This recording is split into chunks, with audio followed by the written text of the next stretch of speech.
Gather around, freaks. It's Thursday night. For the second time this week, we're doing a show. This is, hey, did you see this one?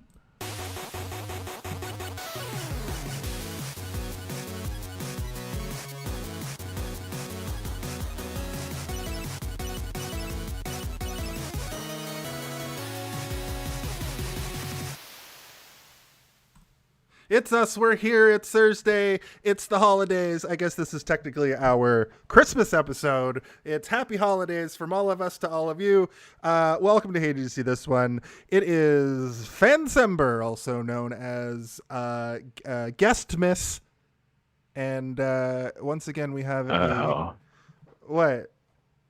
It's funny. I was laughing at it because it was funny. What you said was funny to me. And this goes on for way too long. So everybody just walk away. I would like to welcome our guest this week, Arjun Trivedi. I said that right? That's right. Nailed it. Awesome. Welcome to the show. This, oddly enough, I don't know if you know this, but the whole reason we're doing Fan-Cember is basically because of you. I think you were one of the first people to make a request for a movie. Originally, it was Total Recall. There's no way we're getting out of doing Paul Verhoeven this week twice. But then you switched it at the last second to Starship Troopers, which is fine. And it's funny because this whole time for like a year, for some reason I thought you wanted to do the new Total Recall.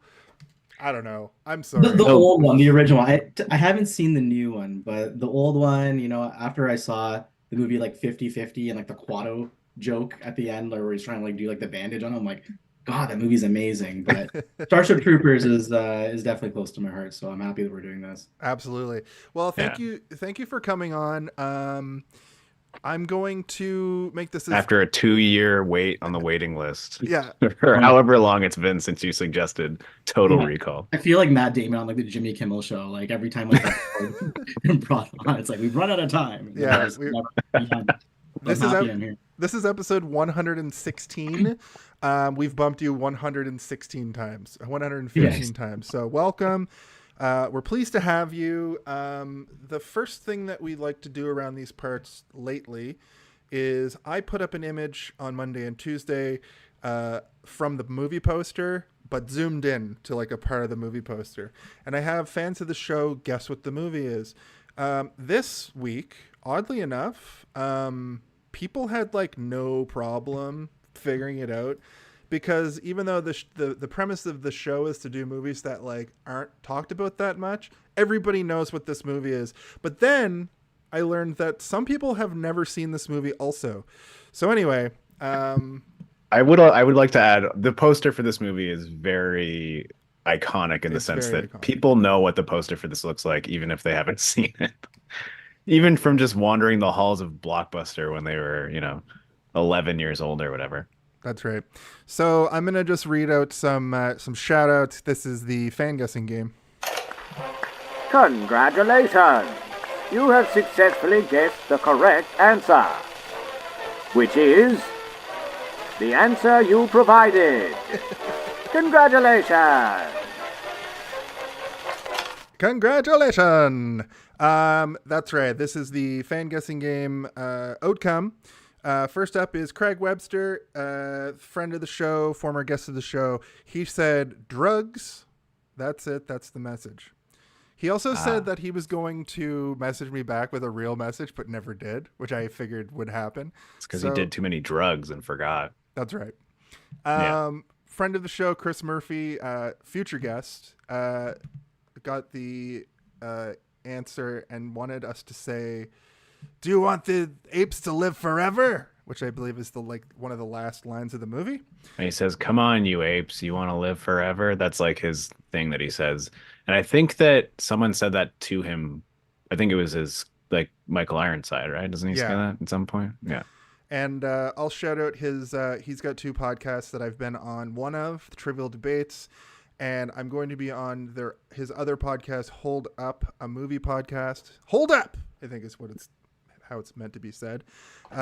They do a similar thing to us, except for they cover 3 movies in a genre, and I'm going to be on, I believe, in January to talk video game movies. Gordon McDonald. I think I'm going to be on in September. So stay tuned for that. Yeah. You're going to be the Arjun of that show, where finally a year from now you show up to talk about. I think it's funny too, because the movies, I almost did the 3 movies that you are going to do, and it's like 3 cop movies, like 3 buddy cop movies. I think I could be wrong. That show seems to change all the time. Anyway, Gordon McDonald. He said, "Gord Ship Troopers. I just want Gary the dishwasher to know I still think about him. Do you want to know more?" And I forgot about the "do you want to know more" thing, so I said, yeah. And then he said, yeah. Stargord's Goopers. So thanks for that. Andrew Stiver did not get it, but I did want to point out that he said Smiling Helmet Sunset Watcher too, because of the placement of the photo looked like that. Aaron Hurdle is a huge fan, a friend of the show, also former guest.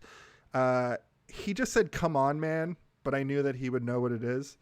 And he said he's read the book 15 times and the movie's burned into his retinas. So, you know who didn't read the book? Paul Verhoeven. Yeah, I know. Of this movie. I'm sure we're going to get into that in the body of the episode, because there's a lot of controversy about that.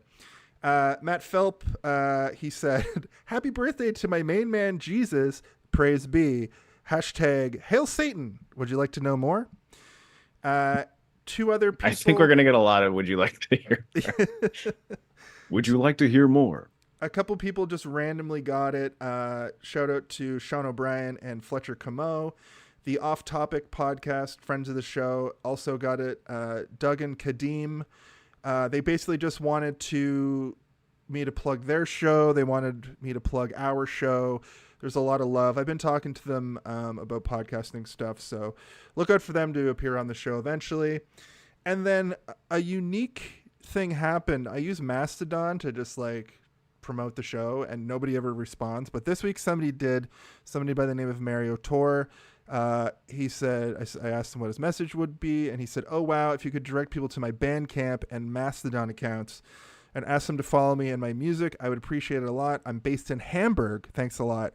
Mario Tor at mastodon.social, and I believe he's Mario Tor, Torre, on Bandcamp. So that is the correct movie guesses for this week. Lots of people guessed. Lots of people got it right. So much housekeeping this week. There's a lot of housekeeping. Last week only. It's not usually like this, Arjun. Yeah, last week only 2 people got it. Yeah. With that, I believe we're gonna. Do you want to skip over talking about the director this week? Since we went. Well, I think that could be what we're talking about in terms of Paul Verhoeven and his preparation for this movie. Yeah, I'm gonna play the sting anyway because it's great. Okay. All right. Quiet on set. Are we rolling? Okay, let's shoot this piece of shit. Sound.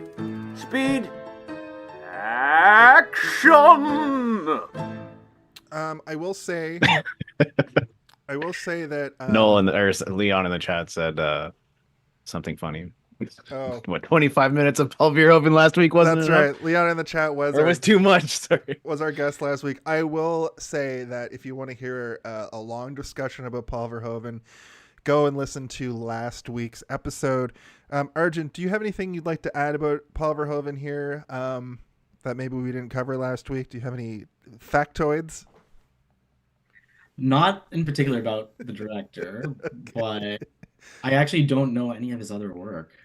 You do. You just don't know you do. Yeah. Educate me. RoboCop. RoboCop, okay. Showgirls. Total Recall. The Hitchhiker television show. A whole bunch. Oh my god, Jason is obsessed with the Hitchhiker television show. Here, I'll give you a brief history about why. Here's our Hollow Man. Here's our director talk and why that movie sticks in my head so much. When this movie and Showgirls and a lot of Paul Verhoeven were on Showcase when we were kids, the ad for The Hitchhiker scared the shit out of me every time it was on. I don't even know if I'm familiar with it, to be honest, but I didn't really watch a ton of spooky TV when I was a kid. I think it's So like I don't know. I think it's like a horror show about a hitchhiker. Anyway, let's not Sounds linger like on it that might too be. much. Anyway, the main thing that I wanted to talk about was the fact that he did not read the book. I think we touched on Oh this a little bit right, last yeah, week, but yeah. um, I did a little bit of more uh, excavation of like why he didn't read it, and he read 2 chapters and he said it was so boring. It's so boring to me. It's just right-wing propaganda bullshit. I hate fascism and I'm going to throw this in the garbage. And so he read 2 chapters. I think something similar happened with RoboCop, where he only read a tiny chunk of it and threw it in the garbage, and then just decided to make his own thing.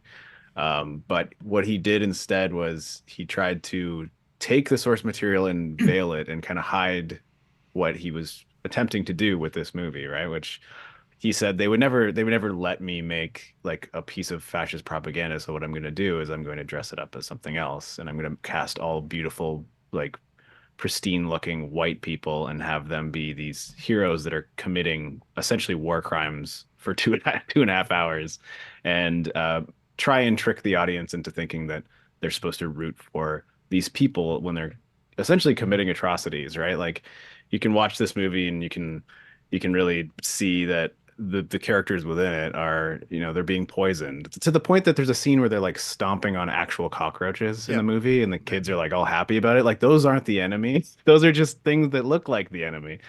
And it cuts Everyone's to doing the their part. exactly. Anyway, so I believe Paul Verhoeven grew up in, a time where he would have been very much affected by World War II, and not in a good way, obviously. I don't think anybody was affected in a good way by that war, but he does kind of inject some of his work with it. And I think this is the most sort of like brazen and in your face about it, where it's like, yeah, they're just Nazis and I'm going to make you like them. So is the book Howdy. originally this is what I always wasn't sure on. The book is like straight up this movie without satire, and then he satirized the book, or the book is satire, but Paul Verhoeven missed the point of the book and made this. I think it's this. I think it's the first one. I Yeah, think that the book is like known and liked by people generally who are reading it for the wrong reasons, or they're Like, they're kind of like, reading it the wrong way. let's go invade Yeah, planets. the book is which is the like book is a not allegory. is not satire. And even this, it is obviously satirical, especially with the sort of like, it almost seems like what we have now on the internet. It's like, would you like to see Would more? you like to see It's more? like you're on a YouTube channel, and at the end it's like, click on these links to see more. It's basically the same thing. But yeah, it's interesting, and he is a wildly interesting dude. And I think I sent you guys both a couple clips of the audio commentary that he does, and just how insane he seems as a director. Did you find this recently too when watching this? Because when I was seeing it and then I saw those like links that pop up, like if you like this, like click more. I didn't find it weird anymore. Like because I'm just so used to like watching. As a kid, you're like, what the As a fuck kid, is I'm like, this? yeah, Yeah. what is this? Yeah. Well, More of these, like, links and stuff. as a kid, I just saw this as like an action movie. And now it was obviously satire. But you're right, the like, would you like to know more? Didn't feel out of the blue. And I remember as a kid thinking it was weird. And then anyway, let's talk about our brief history, because this sort of lends itself to that. It's bleeding into it, yeah. A brief history. This is our brief history. It is a tradition around here to let the guests go first. So before I continue with what I was saying, Arjun, why don't you give us your brief history of Starship Troopers? Okay. I mean, Starship Troopers was like a movie. It came out in 1997, from what I understand. So at that time, I was around like 10 years old, so clearly not age appropriate to be watching this movie. But I do remember I had my friend back in the day, Tyler Emoff, and of course it has to be one of my white friends for sure, because his parents could go to Blockbuster and pick a movie that has fighting death and everything would be accepted and okay. So obviously we got that, went to the convenience store, got a couple of bottles of Jolt Cola, got overly caffeinated way past our bedtime, and just like watched this movie. And I mean, I feel like at that time, like it was just interesting seeing like all that gore for the first time, and the special effects I think were like ahead of their time. And I just thought it was like an awesome movie, and I think that it shows like what you guys were talking about. Has a lot of themes involved in it, as well as showing like a dystopian future that goes on in it. And I thought that even now when I watched it again, like for this podcast, like there's a lot of things that I'm like, oh, like that I wasn't like too like tripped out about, but like I was tripped out about at that time. So it was great. I love that movie. Fantastic. Yeah, I can identify with that. I'll just go next just so I can finish the thought that I was saying. Like it, like as a kid, I remember watching this, and I've got a storied history on this show of talking about how at this time I would have been in 1997, I would have been 12. I remember watching it. I remember vividly watching it at a birthday party at my friend Jacob's, who's been a guest on this show. He came and talked about Mars Attacks. Mars Attacks and this movie, weirdly enough, like feel like similar in a lot of ways. They both feel like a callback to like a 1950s, like big monster movie kind of vibe, sci-fi movie. And I remember watching Starship Troopers at age 12, even though I couldn't handle gore, I couldn't handle that kind of stuff, and being like, I'm fine with this for some reason. They watched, like immediately after they watched Darkman, and I had to leave the room because I was so squeamish when it came to gore and stuff, and that's pretty Darkman arguably is grosser. Like, it is kind of grosser, yeah.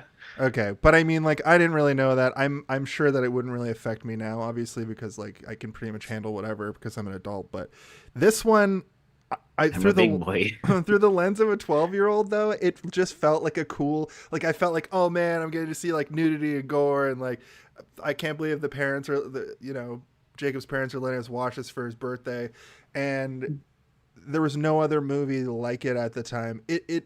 You could easily clean this up a little bit and use it to sell action figures, is what I kind of learned from watching it today. Also, it's got they did use it to sell action figures. This movie had an extensive toy line. Oh, did it? Okay. Yeah. And I can only imagine that the following four films, the four sequels, get worse and worse in quality. They missed the point. Like the point of the movie is completely gone. It's similar to the RoboCop movies where they're like, people like it because it has a RoboCop in it, and it's like, no, that's the people like it because it's a good movie that is veiled in over the top and comedic and cartoonish gore, but it's dealing with actual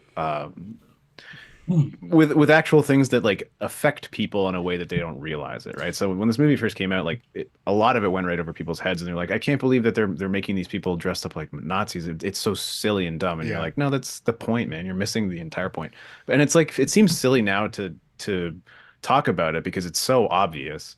And we talked about something similar to this last week, where it's like you watched it as a 12-year-old. We did Showgirls last week, Arjun, and we were talking about what differences there are watching that movie as an adult versus watching it as a kid. And this movie has, and you can even argue that RoboCop does as well. Total Recall, not so much. That's more of a straight action movie.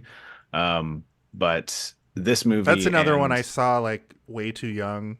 Probably yes. RoboCop. All of his movies. The reason I can't handle gore in the first place, which is crazy. He's not a director for children. No, you should never watch a Paul Verhoeven movie under the age of 10. I had another two friends where they had like a basement with like an extensive movie library and like no supervision. So I've talked about this on the show. We'd watched a Terminator 1, which is like gory and has nudity.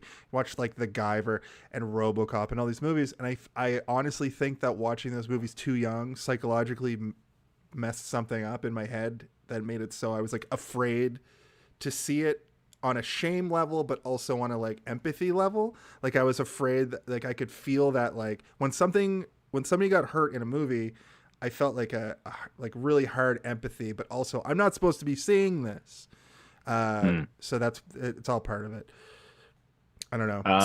This movie with Starship Troopers, you didn't get kind of that like scared, like freaked out kind of fear That's just it. It probably was just like, oh man, this is awesome. I'm 12 years old. These guys are killing, and there's boobies. This movie also really does lean into it being cartoonish, right? Yeah. And it does have a lot of comedic moments that are super gory and off-putting, and some of the best practical effects for gore that you've seen or since. It's like I can't get over the part where the guy gets his brain sucked out and you're seeing like his head sort of like cave in on itself. I'm like, that's amazing. It looks so good, and it makes me think of all the stuff in Total Recall that's also just as good.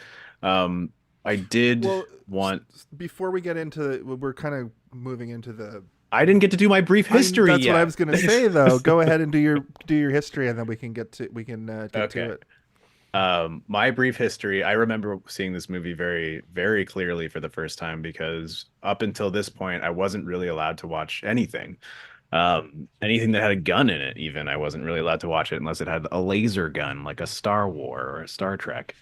But for whatever reason, I guess my parents finally were like, I guess they're old enough. And it's weird because my sister is 3 years younger than I am. But as soon as I was allowed to watch something, she was allowed to watch something. So I was like, how is this? Were they using her age as a gauge or my age as a gauge, and why? She was the litmus test. If she didn't freak out, it was fine. But my parents are so weird. It's like they're completely okay with me watching somebody get their legs sliced off and people get chopped in half. People get their brains sucked out. But as soon as there's a nipple on screen, my dad pulls out the remote and starts fast forwarding it. Even the scene where they're just showering, like they're just standing there. There's nothing erotic about it. It's just a sort of a neutral shower where everybody showers, like all the grunts shower together, right? It's not my parents still do that. Your parents still do. It's either they turn the volume down, or they turn the panel and they're like, so Arjun, so how was school today? I'm like, I'm in school for like 10 years. Yeah. Mom, I'm a medical doctor. Yeah, I have a PhD. Like what the? Yeah, that's unnecessary small talk. Really the way to go when some mild form of kissing is happening on TV. Yeah. So I specifically remember the part where Michael Ironside is being sort of sucked down into the ground, and I'm like, oh my God, his legs, he's going to get pulled back out and his legs are going to be gone, and it's going to be so scary and gross.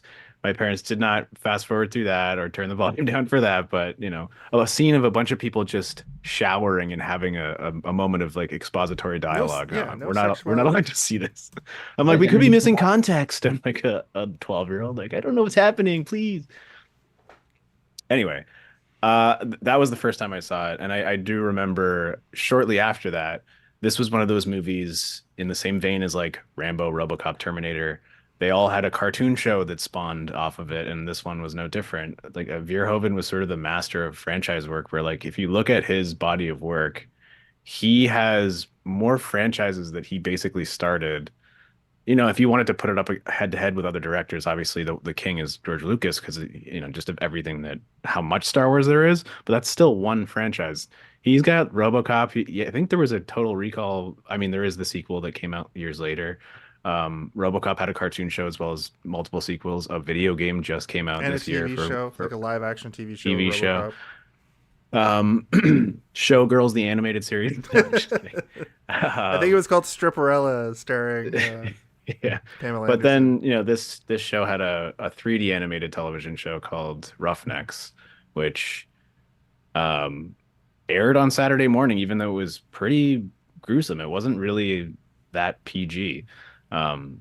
Anyway, I just wanted to bring that up before we get off of the topic of how weird it was that there was just like franchises that were not for children that would sell toys and comics and cartoon shows and video games. That's why I was surprised to find out that this had like I feel like I remember the arachnid action figure now, but this isn't a movie for kids, so like who are the toys for? Just like 20-year-olds at the time.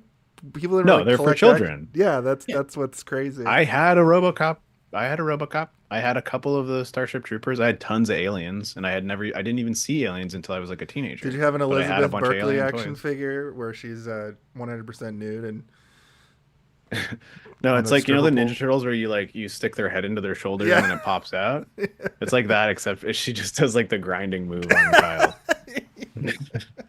Oh, Paul Verhoeven. Never stop, never stopping. Okay, well, I guess we'll move on to the body of the episode because we've sort of just been talking about the movie anyway. But before we do that, I've asked the computer to give us a brief synopsis of the movie. Here's AI synopsis. I got synopsis running down the block.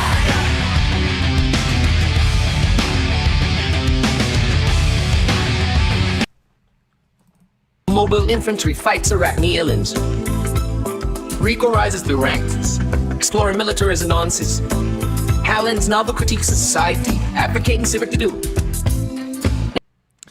So I had no idea what I heard. The word Rico rises through the ranks at one point, and I couldn't understand anything else. I had for some reason the AI program I used to make that little sting didn't like this one. I was trying to do like a Cool Island song because he kept talking about going to that beach that they never show.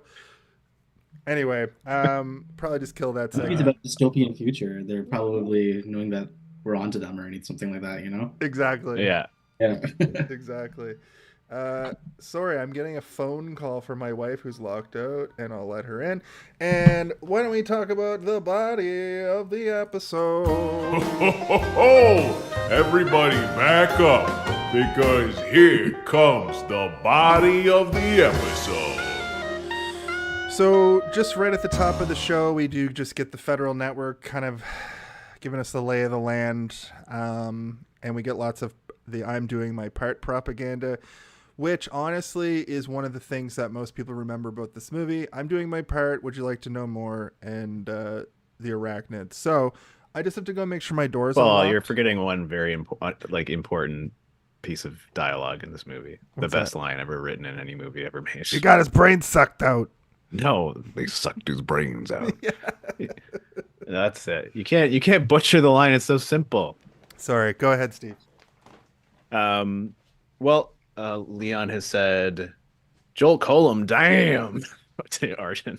I also drank a lot of Jolt Cola as a kid, and that's probably why I'm the way I am now. Leon also said, feminist masterpiece status. It passes the basic Bechdel-Wallace test.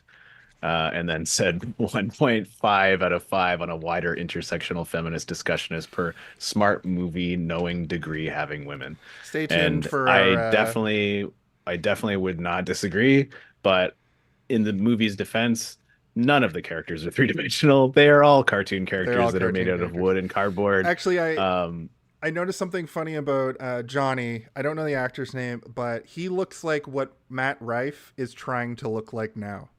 The comedian Matt Rife, who got like the chin implant, he's canceled right now for just being a terrible comedian. Well, that's one of the things that he did on purpose. Paul Verhoeven did on purpose in terms of casting. He's like, I just want everybody to look like doll people. We talked about this last week a little bit as well, but this is the movie where he stops kind of treating actors like actors and starts treating them like actual props. Like as a kid, I think to the benefit of the movie. As a kid, I loved Denise Richards, and as like a young man, but she almost looks like comically baby-faced in retrospect. Like she's like, it almost, well, they look like they're drawn. They look like drawn comic book characters, and he went for that on purpose, right? Like he looks like the fucking doll from Team America. Like Casper Van Dien looks like the perfect man face or whatever. It's like that's what his face is. He's supposed to be playing a teenager in this movie, and he looks like he's a sculpture from the the Greek era, like a classic blockhead. But again, that's all by design, which is what makes the movie so funny. And I mean, we should probably start to get into the plot a little bit as we talk about these things. Right.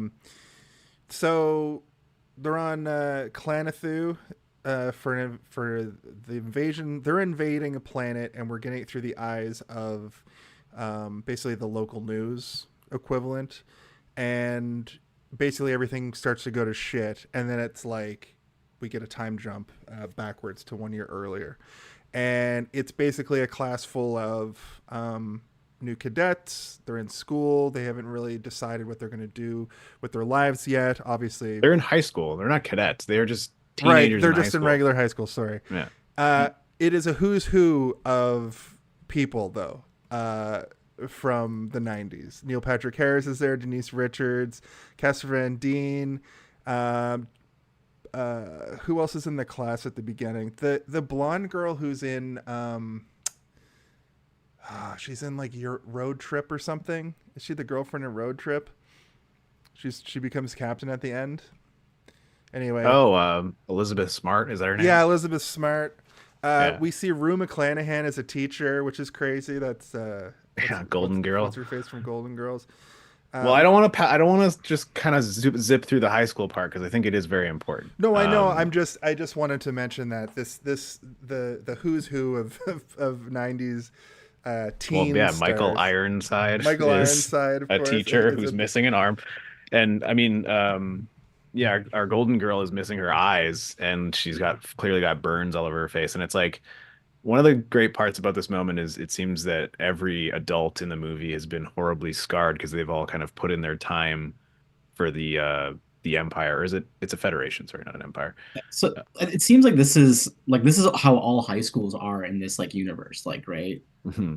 Like I think this is also supposed to be a particularly nice high school because they're all clearly in Buenos rich. Aires, which is and they're all white for some reason. I was reading that this is called like a stratocratic society, which is like a government that is essentially ruled by the military. Mm-hmm. And like certain examples, like in history that are given of it, are like the Spartans had like a stratocratic society where military leaders like literally run the entire like country. And like I think now there's, like, very few, like there's a couple countries in the world that exist like that, but that's what this is showing apparently. Yeah, and it's like the entire society is founded by veterans of war, and this war has been going on for however long in the movie, and the very idea of patriotism is it's you're heralded as a hero, but then you then see these rich people, Casper Van Dien's parents, who are like, you don't have to fight to be a citizenship, and he's like, I want to earn my citizenship. So he's being affected by the propaganda very early, but he also is only doing this because he wants to follow his girlfriend into battle, right? Exactly. And to prove that he can be a citizen on his own without his parents' money. Because his dad wants him to go to Harvard, I think. He's like, you're going to Harvard like I did. We do learn that he's like he's not like a math smarts guy. He's drawing on a tablet at the beginning that I thought was a really accurate representation of like how tablets are now. Like they kind of nailed it in 97. They had no way of really knowing how you could like draw a picture and then send it to somebody else and it would like animate it. Like that's pretty common nowadays. But it's interesting that they show him as this like kind of artistic guy. He's kind of like romantic with his girlfriend, and he's like bad at math and bad at science and stuff. I think he's just supposed to be dumb, but he's very comfortable around dissecting a bug. And he's awesome at sports, which we'll cover in a minute too. Like, with that chin, obviously he's going to be good at he's sports. a Chad. He's going to get into it. He's light-haired Chad. He's going to get into a dark-haired Chad, obviously, which happens. So during this scene, Michael Ironside is sort of talking about what it means to be a citizen. It's not so much an exposition dump, but sort of, I think, as far as Paul Verhoeven got into the book, where he's talking about like we must like go into these worlds and we must, defeat the enemy.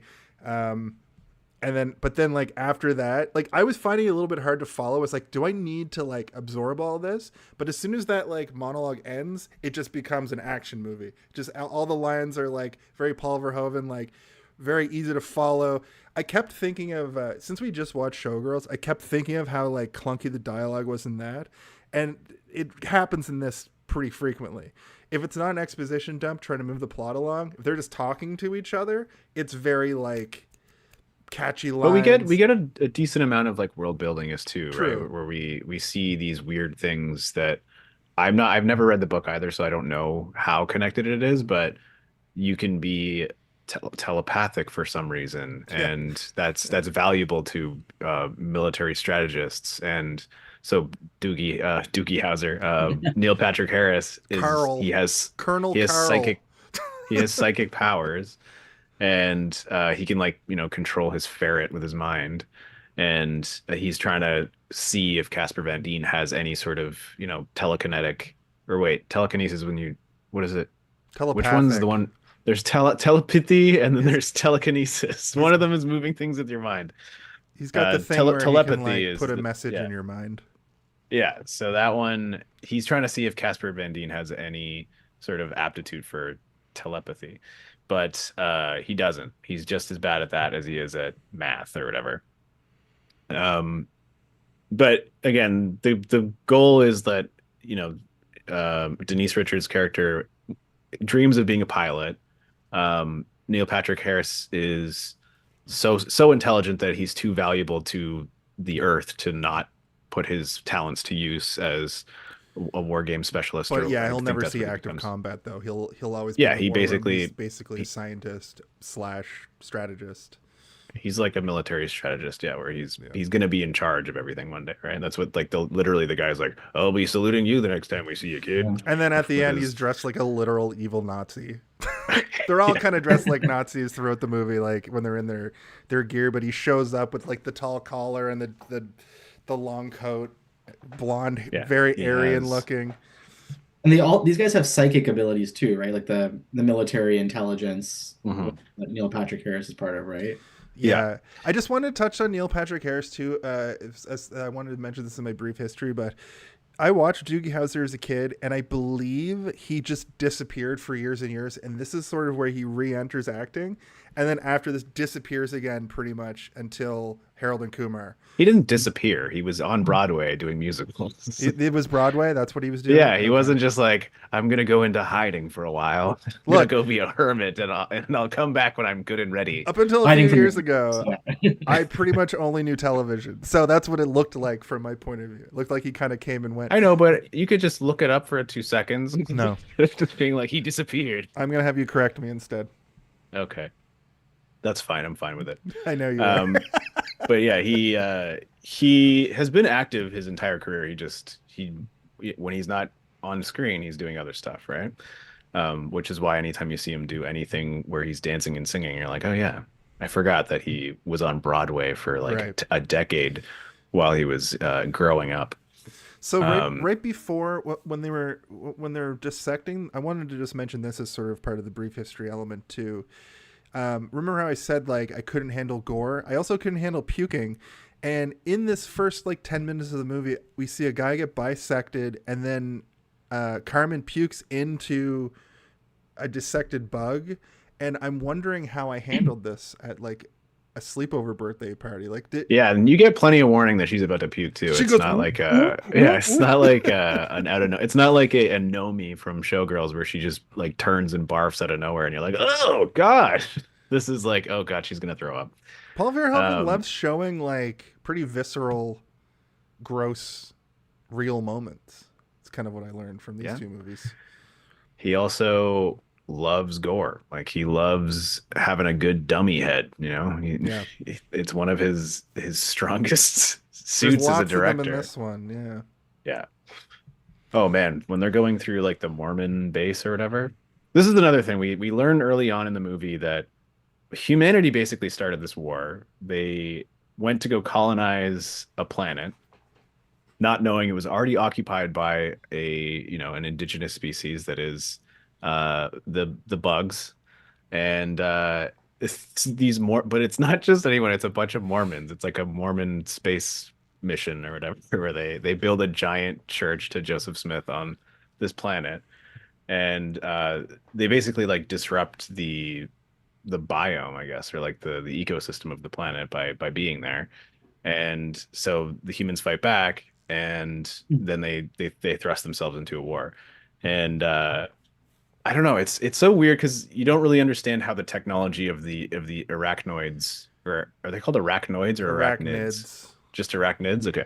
So like just before we touch on that, because it's hilarious, we do get the futuristic indoor football scene where we meet. I think it's called Laser Ball or something. Yeah, like of course it's everything has a laser in front of it, including their version of laser tag in the that football looks like it weighs like 100 grams or something. Like it's like so light. Yeah, my theory really does. My theory about that, it's like a Nerf ball. I'm not gonna bother with the theories theme for this, but I think the gravity's like probably turned down in there or something, because there's no way that he can continuously do those giant 8-foot flips. Maybe, but you know, the more TikTok I watch these days, the more I realize that the human body is capable of shit that I never thought possible. That's true. I've seen people do like triple like front backflips where they jump forwards and flip backwards somehow. I'm like, how did he do that? But how high in the air did he do it? It's either gravity's turned down a little bit, or like the floor's bouncy or something. Let's not all forget the scientific inaccuracies in this movie.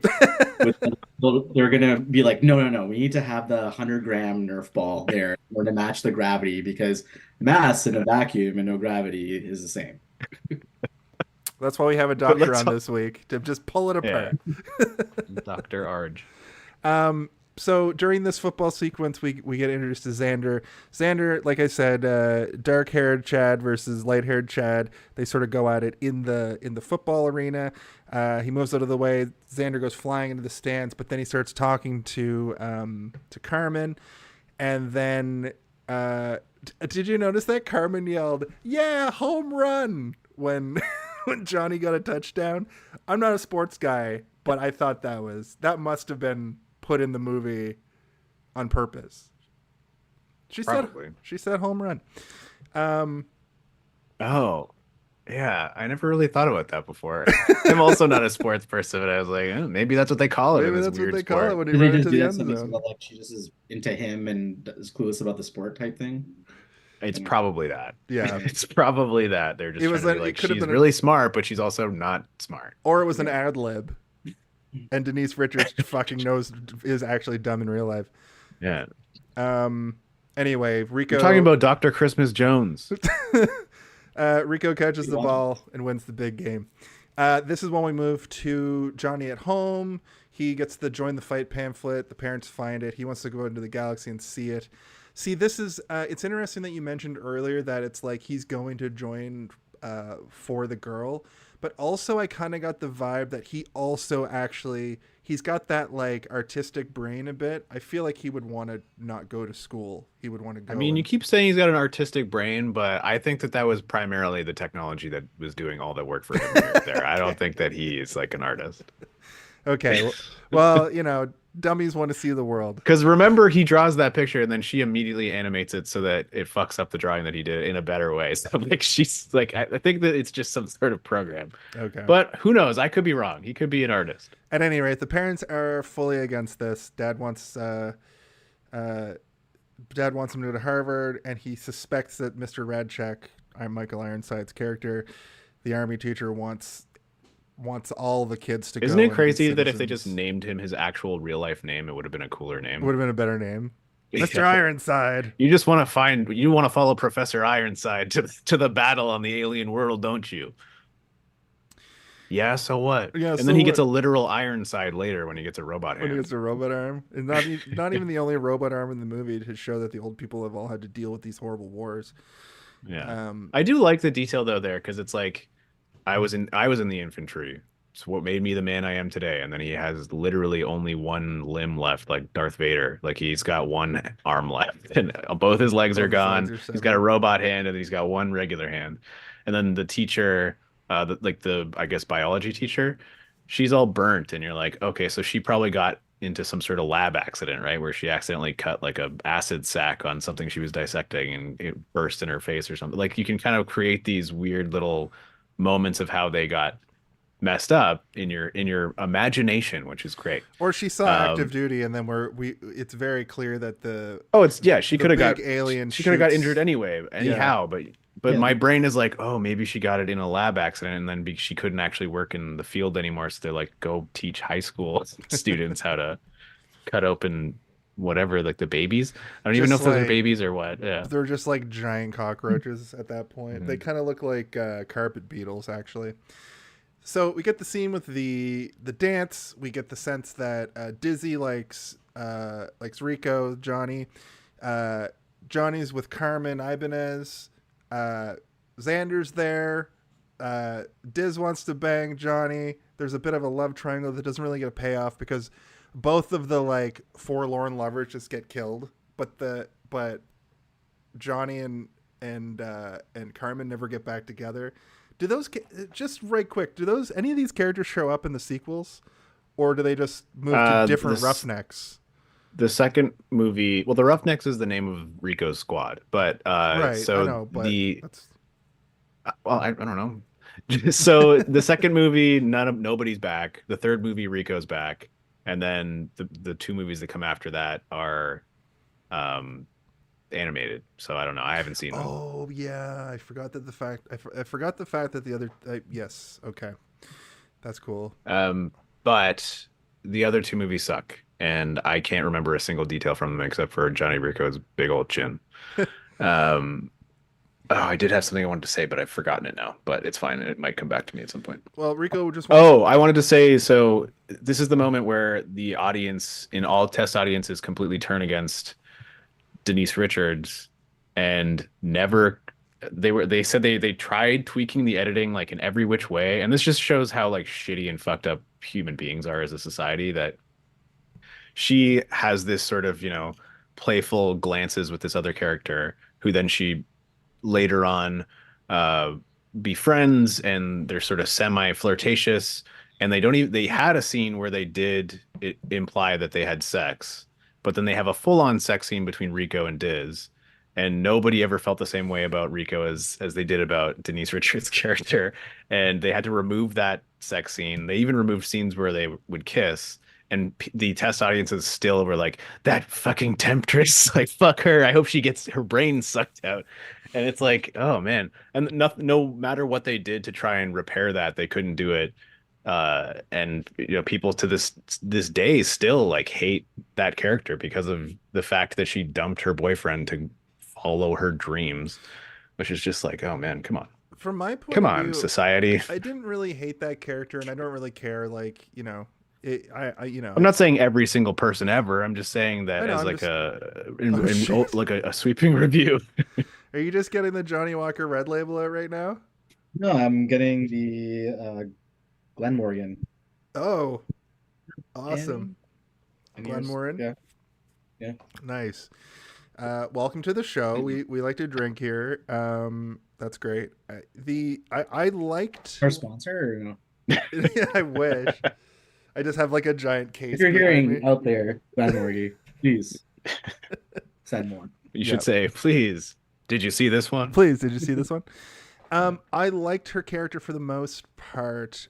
I can't wait to talk about the little fan theory about her role in the actual invasion element, but I didn't think that it was too, like, for high school students, that kind of stuff happens in every movie. It's crazy that the test audience is turned on her so hard when that's a trope. Well, I think it was worse when there was like an actual sex scene, but it was, when you think about it, to balance out the sort of the separation of the two, it's like, okay, Johnny is moving on and so is she, but having her being shown to move on was so much more detrimental for the story and the characters than to just have Johnny do it. And it's like dumb. And I think by today's standards, and just like as an evolution of like being able to watch movies and process things a little bit better, most people would be completely fine with it now. But in the 90s, when this movie came out, it was just like people were lighting torches and getting their pitchforks out. Like, what the fuck?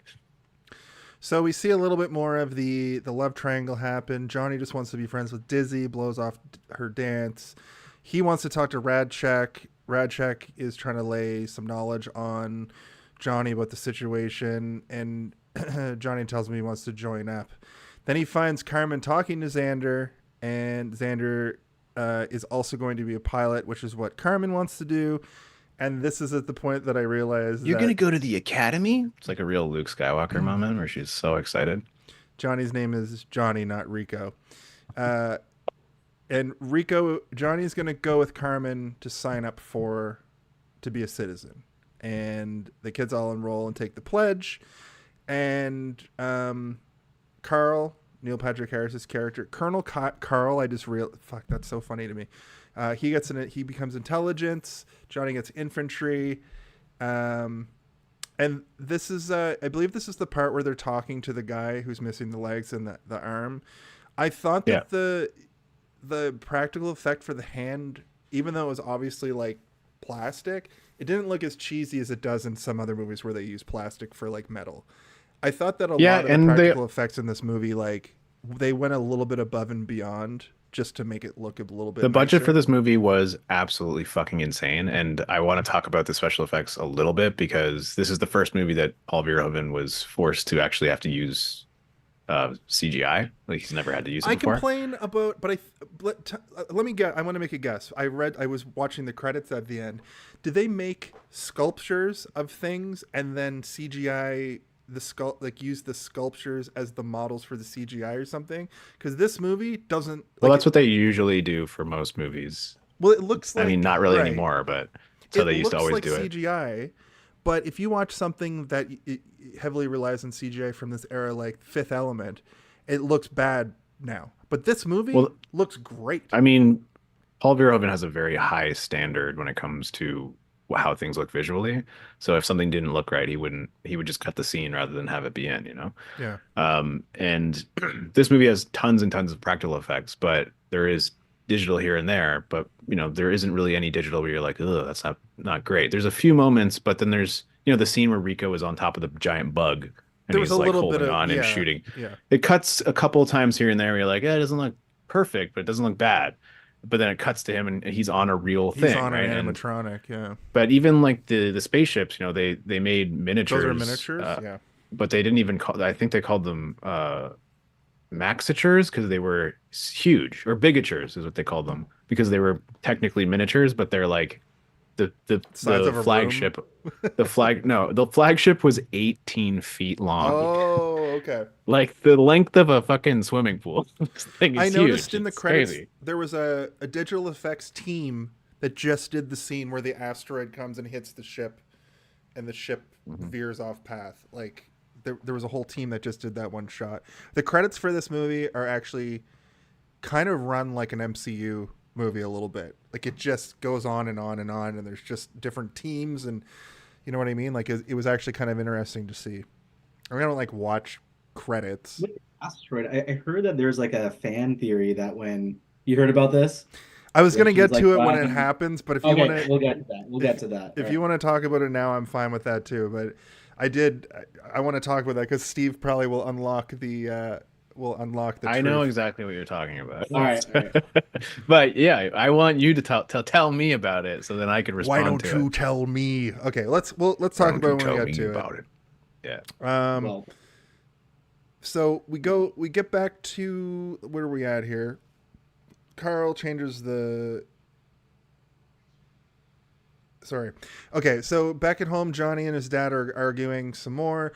Johnny's like, I'm going to join the military, and the dad's like, if you leave here, you're cut off for good. Carmen and Johnny say goodbye to each other.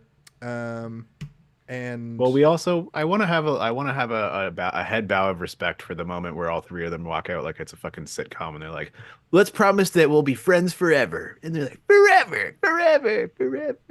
When she gets in that ship, well, this is doomed to fail. Speaking of the couple of bad scenes in this movie, when she's in that like elevator that goes like front to back, and she goes away from the screen, it looks so bad.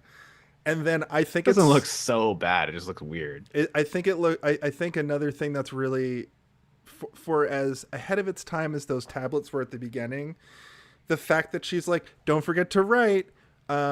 Is such a weird thing that we don't say to each other anymore because we're so connected by like social media and instant messaging and email.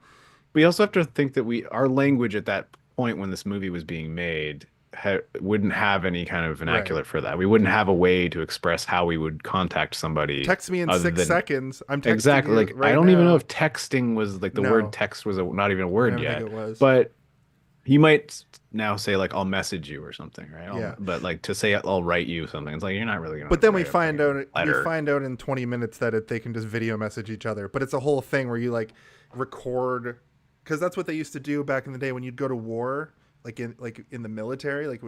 Well, she's in space. You don't know how long it takes for a message to get from one person to another, right? That's true. But like, it's very much the like Earth military of now or of yesteryear, where people would like get a camera and record themselves in the middle of the desert in Iraq during the Iraq War and then send that home on VHS or DVD. That's sort of the idea of the future that they had at this point. The difference is it just they send it on. It's the future because it's on a tiny disc. It's on a little disc. We'll get to that in a moment.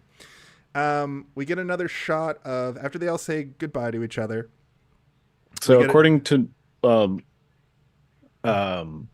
in the chat, Bigatures was first used by Weta Workshop of Lord of the Rings fame, which I assume that's definitely correct. I just they were probably working on. I heard it used for this movie as well, but I don't know if I heard it in a podcast or if I actually heard it on the special features. So it might have been that I'm mixing up information. They would have probably been starting to. They definitely had giant ones though. The first Lord of the Rings at this point, though, right?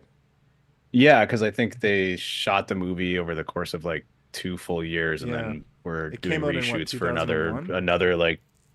The first one came out in 2001, I believe, and then the other 2 came out a year after. 2 years after each one. Yeah, well, like the one the next year and the one the year after that. So they would have been working on it the entire time, right? But it would have been all like the digital stuff afterwards, right? But like Weta did both, I believe, because I remember watching the heck out of those extended edition special features where it's like, here's 7 hours of special features. Watch the 4-hour version of the movie on DVD and then watch 7 hours of special features. Yeah, and you're just like, I remember there's this one where it's like Peter Jackson goes to an actual soccer game, a football game, and he tries to get the entire crowd to start doing like an what are they called? Urukai chant. And he's just like, I want you to say ook ga thoof ga ook, and like he's trying to get like 10,000 and 20,000 people to all yell this, and it worked for the most part, and they did use it in the movie, but they were saying that they had to do a lot of scrubbing to get rid of some real colorful language. People in the stands being like, get off the fucking field. That's funny. That's great though. That's a good way to like record all the orcs doing. Yeah, but not if like the majority of the people there really want to watch a football game and you're just slowing down the process by being like, hello, I'm Peter Jackson. I don't know if you've heard of me yet because the movies haven't come out yet. But can you guys do my Saruman chant? This is Leon says Lord of the Rings started pre-production in 1997. There you go. So it would have been the same exact year as this. Very reasonable that they were working on both simultaneously. Or finishing up on this and then starting to work on this came out, right, on 97, so this was probably started in 95. Came out in 97? The first Lord of the Rings? No, the pre-production, so that's when they're like starting to design things and starting to write stuff. Scripts, building sets. Yeah, getting things ready to shoot. Together. Like they're in pre-production for like Avengers 5 right now. That's a whole other can of worms. Jonathan Majors is out. Kang is dead. Anyway, so we get another sort of series. I feel like the little interstitials showing like with the news channel or the internet or whatever you want to call it is sort of like the act breaks in this movie, because there are pretty two distinct like moments where it's sort of the vibe changes, and it is after these sort of act breaks. Apparently in this universe, there's live executions on TV. There's a show about psychics. They show the bugs murdering cows with like the hilarious censored picture over it, which they do a couple times, which is a good callback. Apparently they didn't have that censored originally, and it was just brutal.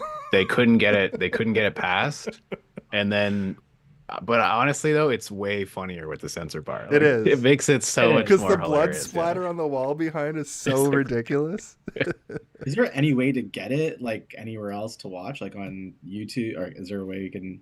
Arjun wants to look at a cow getting eviscerated. Yeah, while we're at it, the sex scene between that's not right. No. Xander and Denise Richards, is that anywhere? So I can avoid it. I just want to know to stay away. I want to know where to stay away from, which I'm sure is what Arjun means too, because he wants to stay away from the cow getting mutilated. And Leon in the chat says I'm right. So 1995 was pre-production for this film because I'm right. And okay, I'm just goofing. Is that how it's going to work? That's how it's going to go from now on. Okay, we're no longer allowed to ever say that Jason's right because he will just explode about My head will get bigger and bigger. I also don't think anyone said you were wrong, so it's fine. That's true. Thank you. This is the part where they mention Port Joe Smith, which I thought was a funny way to put it. The Mormon extremists They disregarded the fact that they're on an alien planet and they all get fucking brutally murdered. There's a few scenes in this movie where it just shows the aftermath of the aliens, and I love it because it's just like a sloppy mess of, because the aliens don't eat you, right? They just kill you. They just kill you and eat you, cut you up and suck your brains out. Suck your brains out. We get introduced. So now this is what I mean by the like act break goes and sort of the vibe of the movie changes. Now we're showing the characters in their respective like boot camps. The infantry, that we focus more on the infantry. We meet Clancy Brown, who is like the sergeant of the infantry, drill instructor guy. He's very cruel. He's like beating people up. He's like, does anybody want to step to me? And like the guy who's clearly from like a space. Which one of you thinks that you could take me down? It's like, Clancy I could Brown. do it. Man, Clancy Brown is so good. I love that guy. Yeah. His name is Lieutenant Zim, I think. Yeah. He's got a good name. It's like This Lieutenant is the Zim. same guy from the Shawshank Redemption, right? Yeah. Yeah, he's like well, not for the warden, but like one of the. He's like one of the head guards. He's one of the head guards, who's always like beating people up. His name is Sergeant Zim.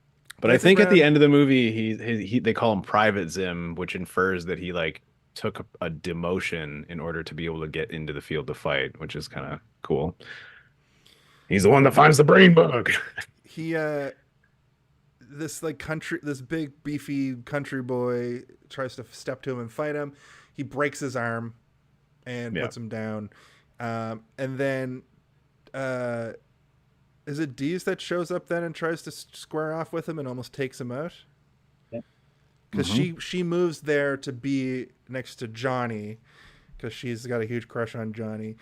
And between the two, Denise Richards' character, Carmen, feels more like, more like a big brain, kind of smart, like wants to be a pilot. And then Dizzy feels like the girl next door tomboy who would be more fun to like be around and hang out with. More compatible for him, right? Kind of thing. Yeah. Which sometimes is like compatibility doesn't always work like that, right? That you want what you can't have in a lot of ways. So, they make more sense together, but obviously Johnny's got it bad for old Denise Richards. But who I have it bad for? I have it bad for Jake Busey, who plays Ace. Jake Busey.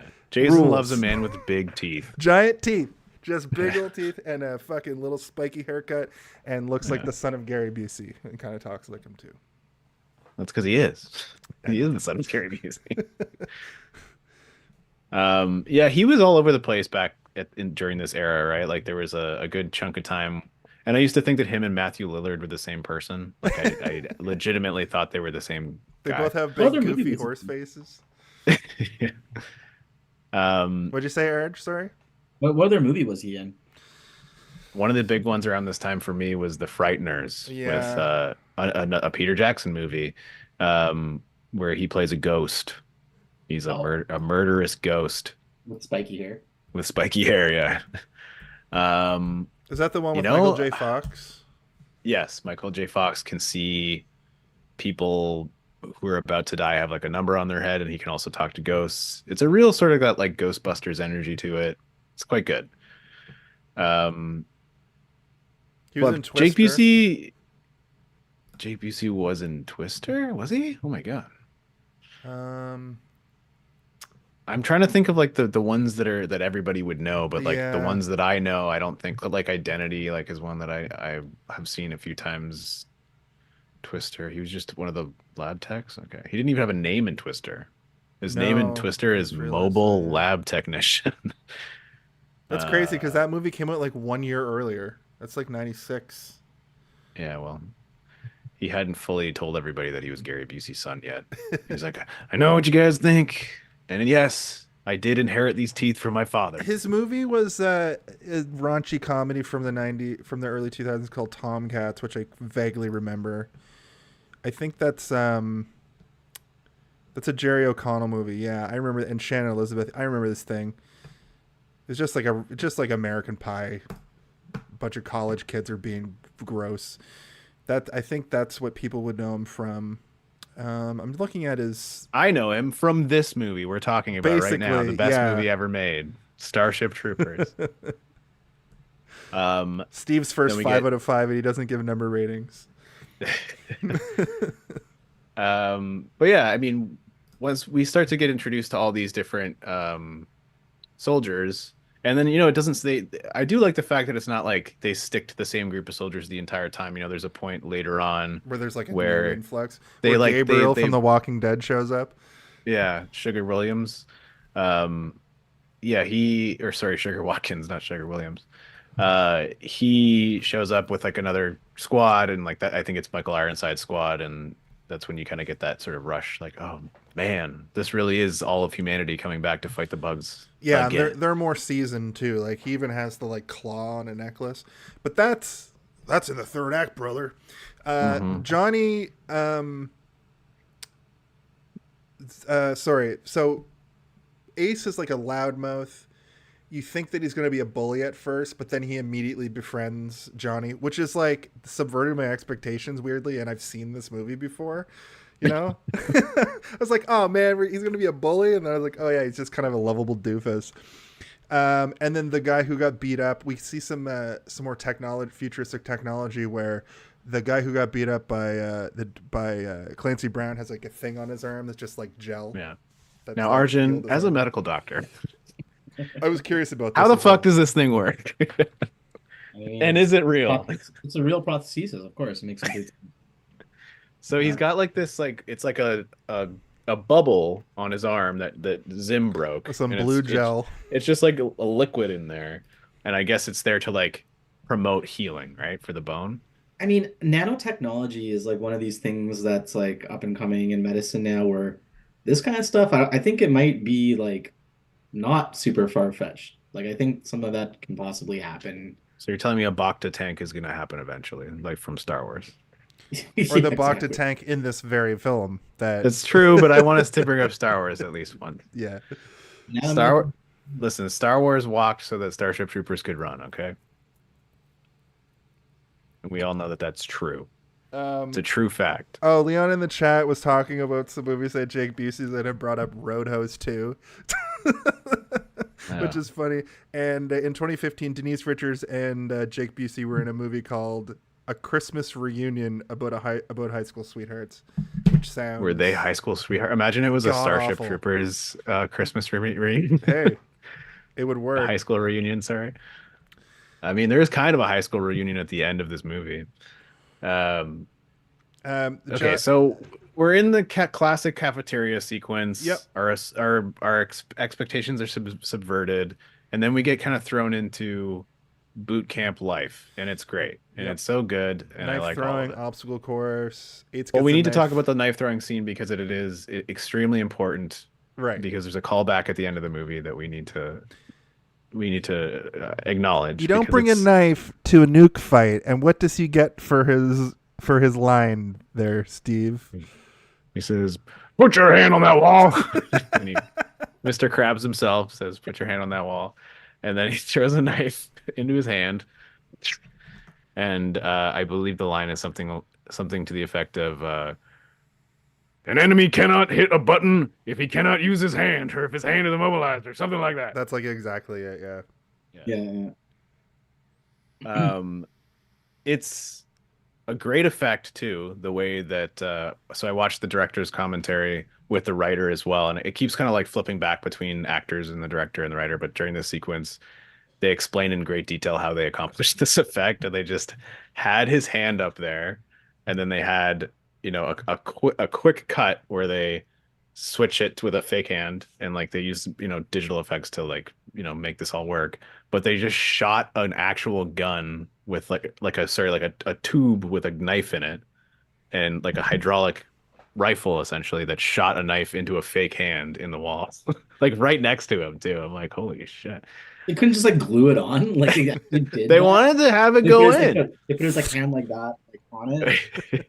Well, it's not his real hand that gets shot, but no, I mean like, but like they put like, because he said it's a prosthetic hand, and then like yeah, just like put his hand. Okay, wow. Mm-hmm. What I thought was going to happen was Clancy Brown was going to like throw it between his fingers, but when he put his hand up, his fingers were together, and I was like, "Wait a second."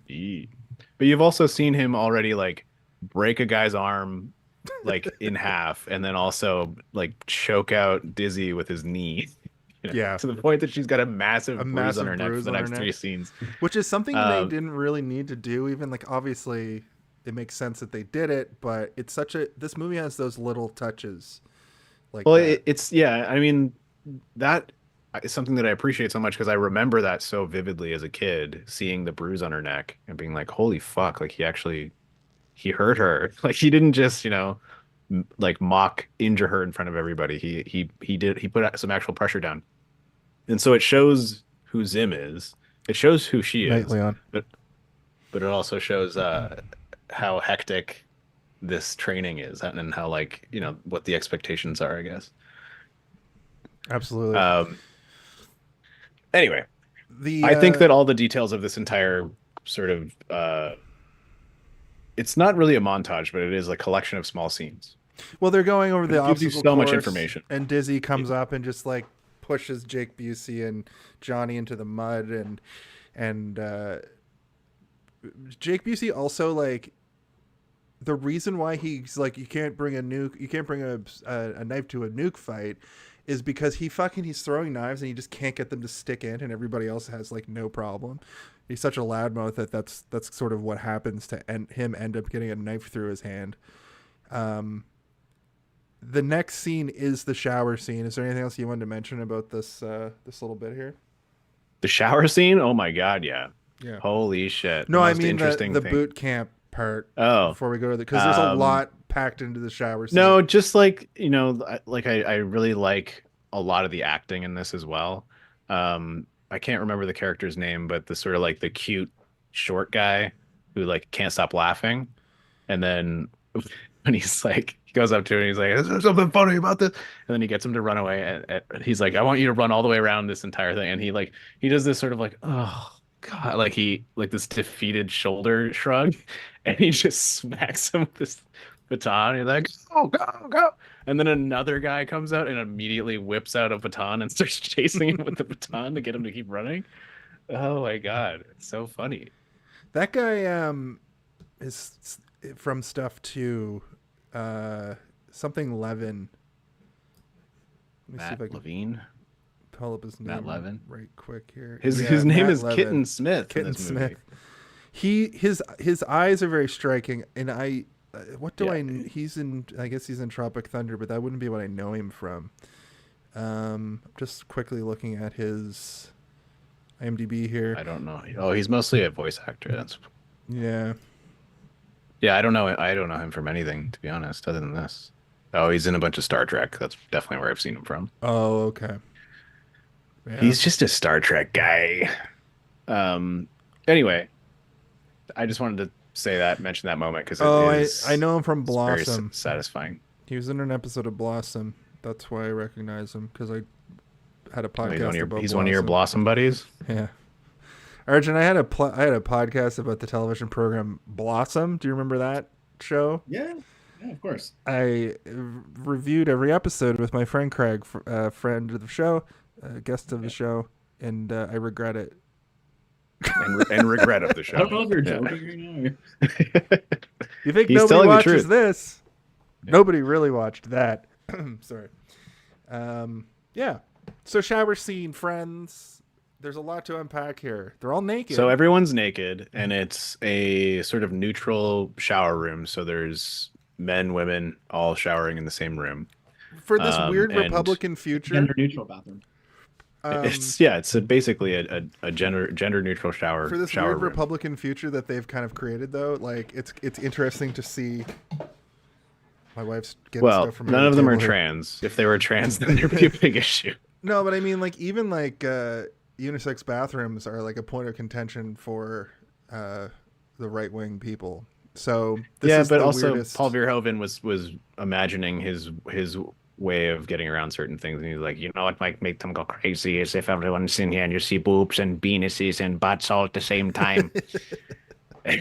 And you do. You don't see any penises, but if you look hard enough, you can see like a half a nut if you try. Half penis. But we'll post the time in the chat like later on, right? I step on it. So the actor who plays Diz in Her Infinite Wisdom, Dina Meyer, jokingly said to Paul Verhoeven, like, listen, we all have to get fucking naked, so I dare you, if you will, get naked as well. And so Paul Verhoeven was like, okay, closing the set. Whoever wants to stay can stay. Whoever wants to leave can leave. And then him and the director of photography both got naked and filmed this entire sequence also naked behind the camera. So, you know, that's pretty cool. That's I guess. good. That's and good. Also very weird, but you know, he's showing camaraderie with his cast, which is it says something about the man, but also just like how crazy he is. It's just like how in RoboCop, when he was shooting the scene where RoboCop gets shot 75 times in the penis, he got shot 75 times in the penis just to show his camaraderie with his teammates. He said, I'll do it for my art. I will let you shoot me in the penis. Shoot me in the penis 75 times. Yeah, he's a wild one, that Paul Verhoeven, but it's an interesting story that was a rumor for a long time, but in the director commentary for this, he does say like, oh, do you want to tell them or should I? And he's like, because the writer is there. He's like, well, the writer's like, well, for all of you out there who are wondering if Paul Verhoeven did in fact get naked for the shooting of this scene, he did. I was there. I saw it. I saw his little German penis. He's Dutch. His little Dutch penis. Yeah. The thing that's great about this scene too is we kind of get some insight on who the people actually are. Like, they're not all just like meathead people. Jake Busey wants to be like a musician. I think the kitty guy Levin wants to be like a writer. He's a writer, reporter kind of guy. So he's asking Johnny wants to what be like he a wants journalist, to be. And Johnny's like, I'm not going to tell you. I just want to go and kill these aliens. And he's like, well, I got to ask questions if I want to be a writer. And then one guy. But it also exposes that Johnny Rico does not know why he's there either. Like, that's kind of the point of that. All smart people. Why they get like infantry? You know, do they want to do infantry or like? I think that's the lowest like score, right? That's like the. Yeah, I think it's highly competitive in terms of certain aspects of intelligence, but at the same time, I guarantee you that like there are a lot of people who are smart, but they're not like Neil Patrick Harris level smart. Like literally psychic. Yeah, and they're not like like literal psychics, and they're not as smart as maybe Denise Richards' character, but also Denise Richards' character probably like Rico and all the people that went to that high school and what is it called? Buenos Aires? I can't remember. Buenos Aires. Rich parents probably allowed them to have a little bit more leeway into getting to where they wanted to be or needed to be, I guess. Because Rico didn't have to go at all, and Rico's an idiot, and he deserves to be in the ground infantry because of his intelligence. But these other people, maybe they are poor. You know, that's kind of what happens when you go to the military, at least from the people that I've spoken to in my real life. It's like, I know a few people who are extremely intelligent who went into the military, and then I would meet the people that they had befriended, and you're like, oh, not everybody is as smart as you. Right. This is interesting to me. I have a question about future Earth, though. Why are there so many white people in Buenos Aires? It's Argentina. It's right? part of America. the racism. It's part of the fascism of this world, Jason. It's. I think the idea that Paul Verhoeven had is like, this is what the world would look like if the Nazis took over the world. This is kind of what it would look like. Yeah. And there's like that rumor that Hitler didn't die. He like went to Argentina, right? So it's kind of playing into that a little bit. Maybe I didn't even consider that, but yeah, probably there was probably something. It's not really a conspiracy theory because I think there's dregs of truth that a lot of Nazis fled to South America after they were doing Third experiments Reich there as well. Fourth Reich. But you know, the experiments that you hear about are like wild, or it's like they were trying to breed humans with apes or something. You're like, what? But there's also that show on Prime where that sort of conspiracy theory is just like they just take it as truth, and so like Hitler is alive in Argentina in that show, and it's like so there's plenty of tales and, you know, Tarantino-esque alternate futures that we can kind of and somehow all of these outcomes allowed Tarantino to say the N-word on camera. Okay, you gotta stop saying that every time we bring him up, because there's a lot of other things that he's done that are maybe worse than that. Okay, he sucked a bunch of feet off on camera. Yeah. Okay, he got his balls melted off in that one movie in Planet Terror. Yeah, that was pretty good. He did. That was. I mean, any movie that he's not directing that he's in, he does something crazy and weird and fucked up. Yeah. Then we get to see the living quarters. It's pure chaos. Johnny's trying to send a video to Carmen. We go over to Carmen now, and there's some more familiar faces. This is where Amy Smart shows up. Did I say Elizabeth Smart? Is that her name? Or is it Amy Smart? Is Elizabeth Smart the one that got kidnapped? Wasn't there like a person whose last name was Smart? Elizabeth Smart is an American activist. Elizabeth Smart is the one that got kidnapped. Yeah. Yes, right. Yeah, you're right. Amy Smart is from one of the road. I think she's from Road Trip. Yeah. No, I know. She's in those Road shitty Trip. movies with those Jolt movies or whatever they're called, isn't she? Or am I thinking of a different actor? Amy Smart is in Crank. Jolt. Jolt.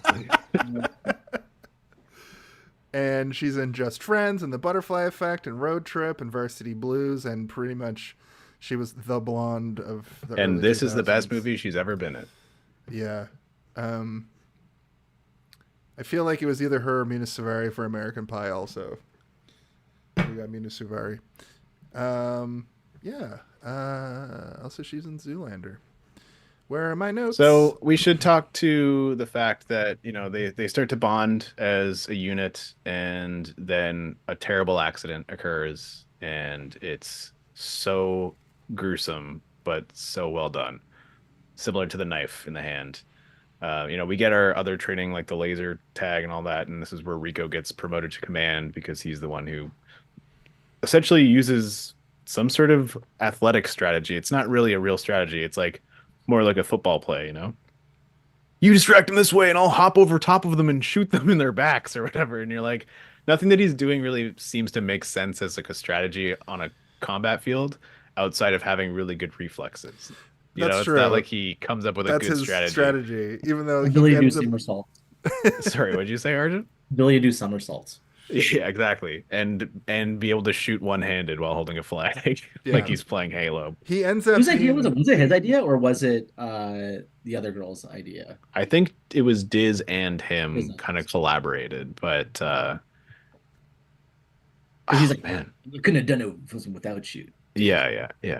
But, I think she suggested it. So I think she evokes like a play that they ran. Because she was on the football team with him, right? Like she evokes like a play from the football game, and he like smiles and is like, all right, and then he gives the orders, right? So I think you're right, Arjun. I think she did come up with the plan technically, and he just ordered everyone to implement it. Because they're pals. An interesting little detail here, which is, did you notice the things that they're shooting are like have the army man green? Of like the little army men from when we were kids. Yeah, like toys. I liked that little detail. It's fun. So they then go to a live fire, like a live ammunition training thing, like where they're shooting the things like you were saying, Jason, the little things that are popping up, like the targets. And one of the guys, is it the guy who's got his arm broke? The guy who gets his arm broken is the guy that gets shot in the head with the live. Yeah, okay. So his helmet's because he's supposed to be the goofy idiot, right? Like a country blumpkin or whatever. Where he's just kind of like, sorry, bumpkin. Did I say blumpkin? Whoops. He's a country Wrong blumpkin. word. Oopsie. Yeah. There's some other stuff that happens in here too. We get it's revealed that Xander is with Carmen on her ship. Also Xander's her superior. And then right before this, also before the live ammunition part, actually even before the laser tag sequence, Carmen sends a video back to Johnny Rico to be like, I want to be a pilot. I want to be a career army, a career military. That doesn't really work out for us. I just wanted to include that in there because that sort of shows how they go their separate ways, and when they finally meet each other again, it's under horrible circumstances. She breaks up with him via text. Basically. Via text, basically, yeah. Yeah. So she broke up with him before the tragedy happened that we're going to talk about. Yeah. Yeah, So he's so already gotten his. So it's just like a spiral of shit. That's like, Yeah. Then the laser. He's already got sequence. the reason he's there is that she's. Is he wants to be with her, and then when the accident happens, he's now like, I have no reason to be here anymore. Like, why the fuck would I stay? My girlfriend broke up with me, and I got somebody killed. Hello, welcome, which is Rast, understandable. Please.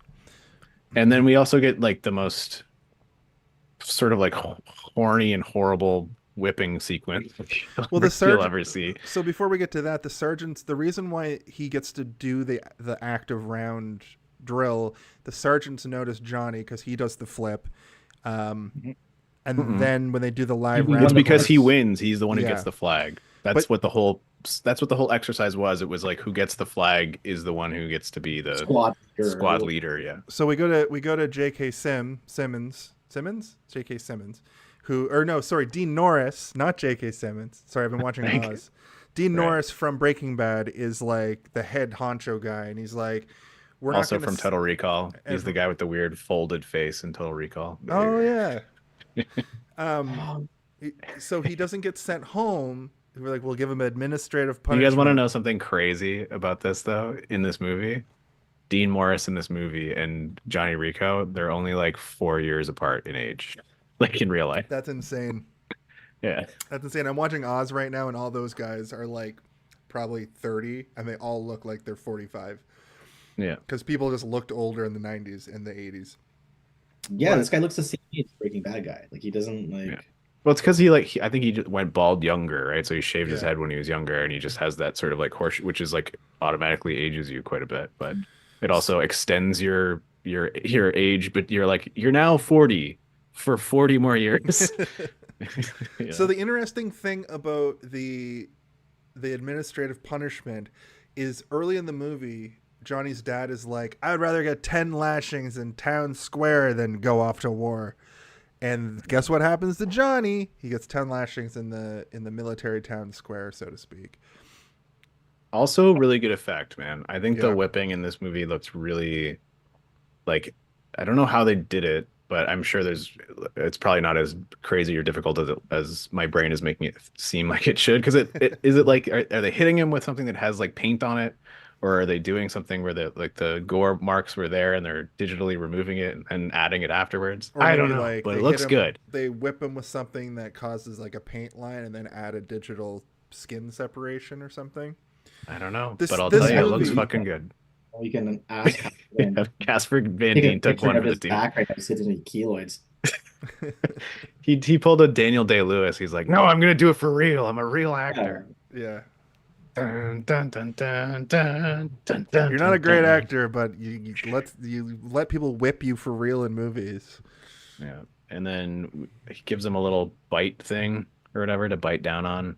It'll help, son. It'll help. It'll help, son. He's like, I've been through it or something like that. Yeah, right? I know. He's like, trust me, I know. Or he like basically implies that he's been whipped before as well.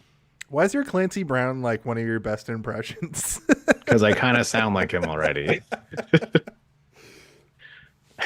I noticed that I watch a podcast with Will Sasso, and he does a really good Hulk Hogan. And what I learned is he just kind of sounds like Hulk Hogan when he talks anyway. So he just has to go like this, dude.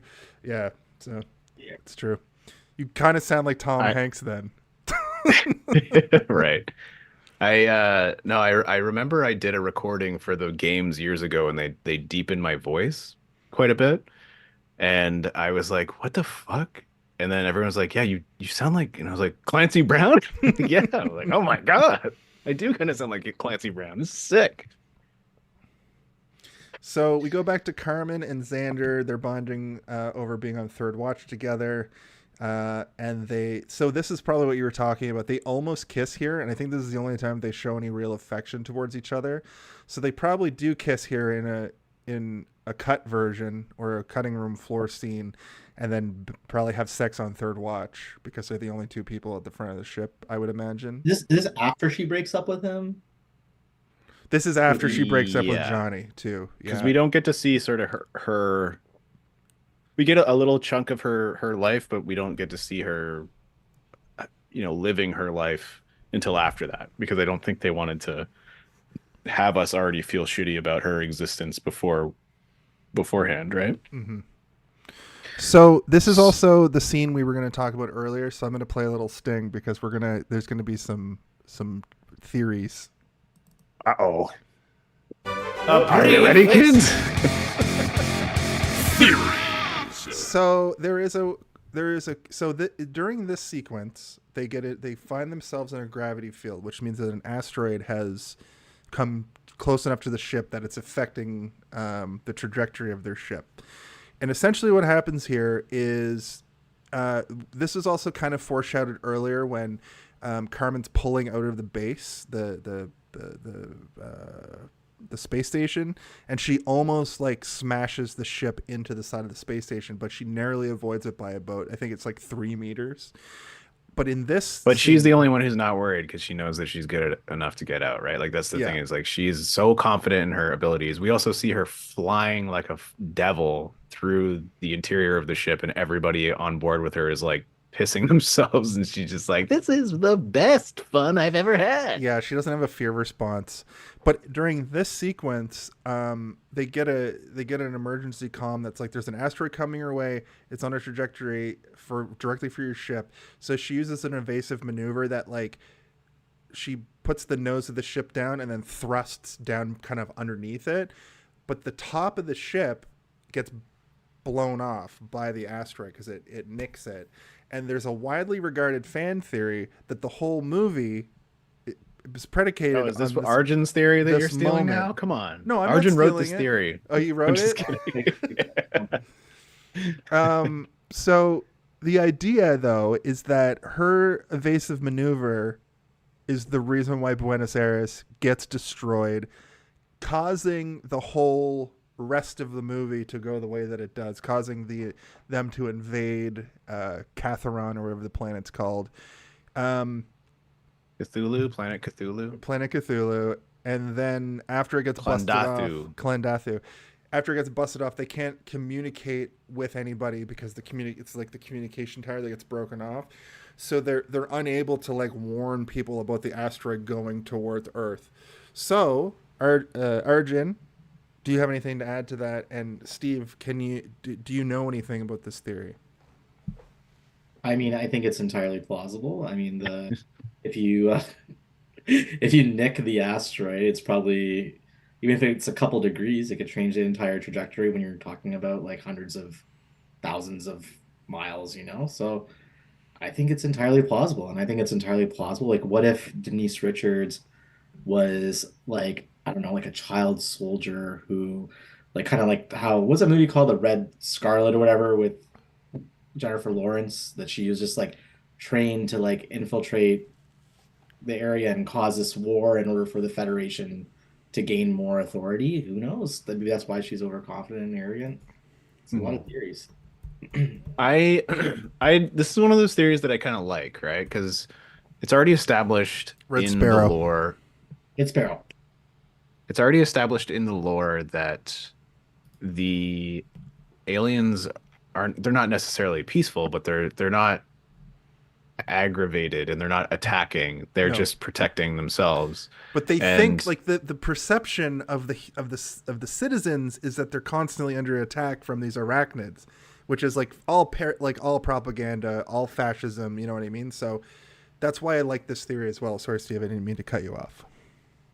Well, that was basically what I was going to say, you piece of shit. You stole my thing I was going to say. Sorry. No, I was going to say I like it because it's one of the theories that even if it's complete bullshit and they didn't think about that whatsoever, it makes it more interesting because, they're telling the human beings, oh, the bug sent this asteroid, even though it was the human beings that accidentally bumped it trying to get out of the way. But doesn't she also alter the path? Like during the night shift, she's like, I altered the path because it's slightly more. It's faster. Like to what Arjun said, yeah.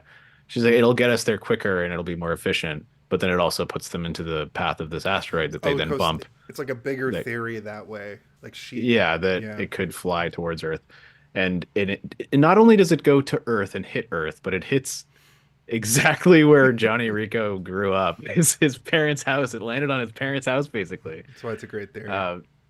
It's also just like very cinematic, and it's just a very sort of like, yes, it's convenient for the story, but it also makes it more compelling, right? I'm like, this is great. This is movies. This is fun storytelling. It's actually really funny that this was brought up in the fact that Arch, you knew about this, because I actually saw this coincidentally like 2 days ago at TikTok. Some movie TikToker was like, they were just talking about it on their podcast or whatever. But the way that they frame it is that Denise Richards, like Carmen, has like a baby brain, like she's an idiot. Then I watched the movie a couple days later, and she's definitely not an idiot. Like, that was a very strategic thing to do, which almost makes it worse, because she was just trying to save time. She was trying to do something strategic. And she was trying to get herself ahead in the eyes of the captain, right? Like, yeah. I'm doing this in order to be like, hey, look at me, I'm really good at my job. So she's doing the above and beyond thing, where she thinks the captain's going to come down and see that she changed course in order to make it more efficient. But it's also possible that the course was set because they knew that there was a fucking asteroid that they would hit. But this other podcast presented it like it was like an oopsie teehee thing, and she was an idiot. But no, she did a very strategic, like. But it can also come down to what you were saying earlier about her saying like home run or whatever, right? Yeah. Where it's like she's very smart, but then she's also not. She's not always thinking about the grand scheme of things. She's thinking about a deception. She probably just said a home run to give the impression that she's a moron. That she's an idiot. Incredibly intelligent and manipulative. But she also is very manipulative and intelligent. We know this from her math scores and just the fact that she's able to play two super hot dudes at the same time. And she was like in the same room as each other. The pilot seat too, right? Like, I know she wanted to show off, but like, why wasn't she also in like such a rush to get there? It's true. I really Denise Richards is the villain of this movie. That's kind of the theory, right? And I really like the home run line. That's gonna stick. That's out of everything in this movie. The CGI being good and her saying home run for a touchdown is gonna be with me for years to come.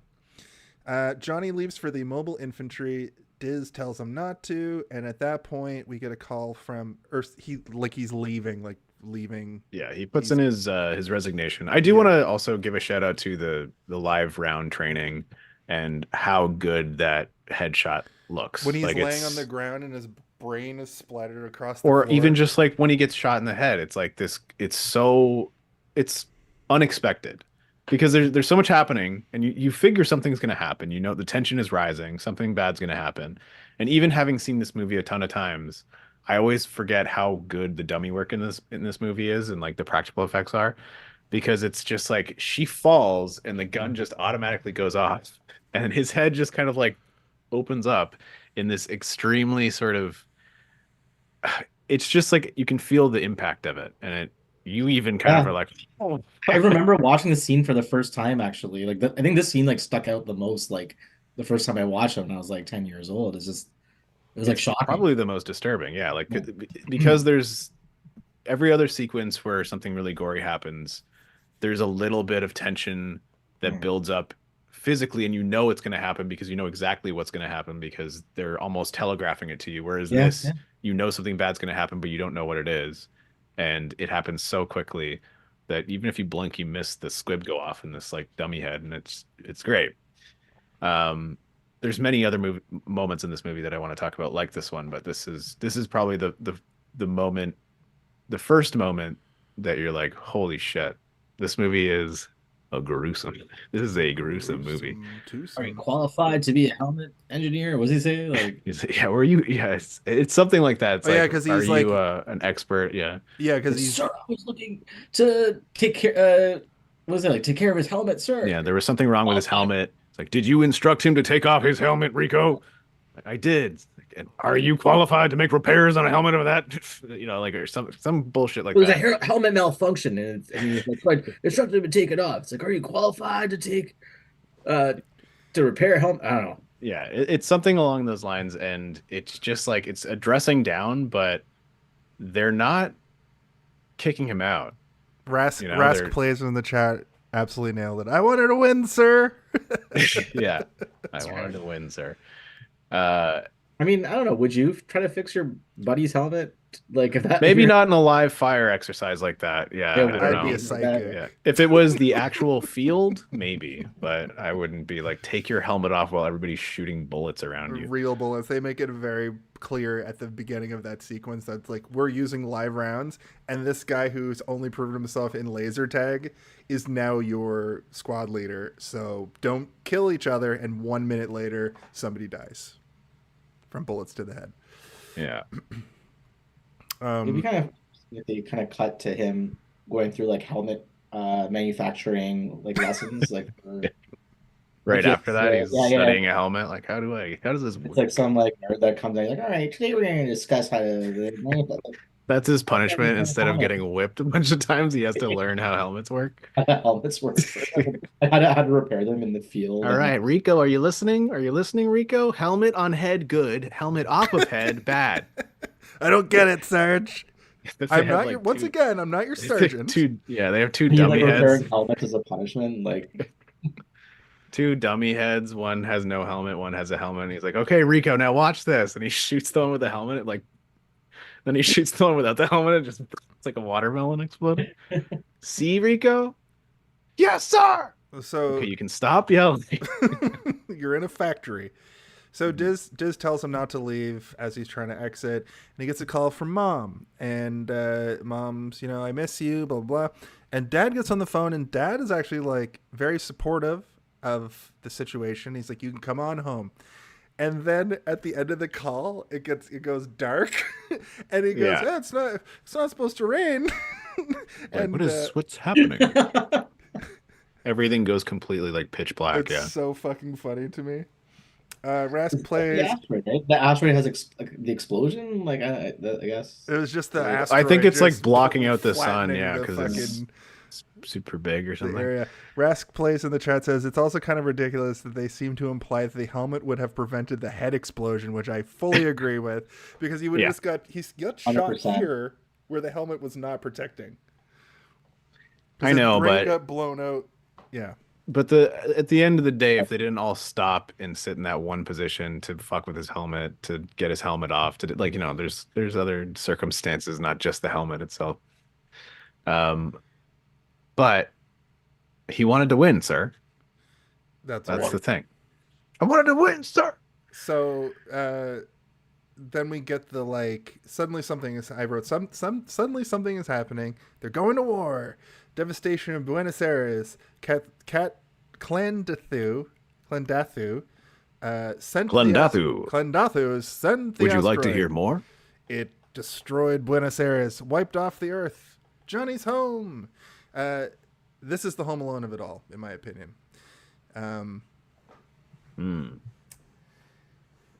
This is the Home Alone. Oh, wrong mouse. This is the Home Alone of it all, so I'm just gonna. If you had to pick one, what do you think the Home Alone of it all? When is the Home Alone of it all? Can someone please tell me when the Home Alone? I really gotta know. When is the Home Alone of it all? What is the Home Alone of it all? Now that's the Home Alone of it all.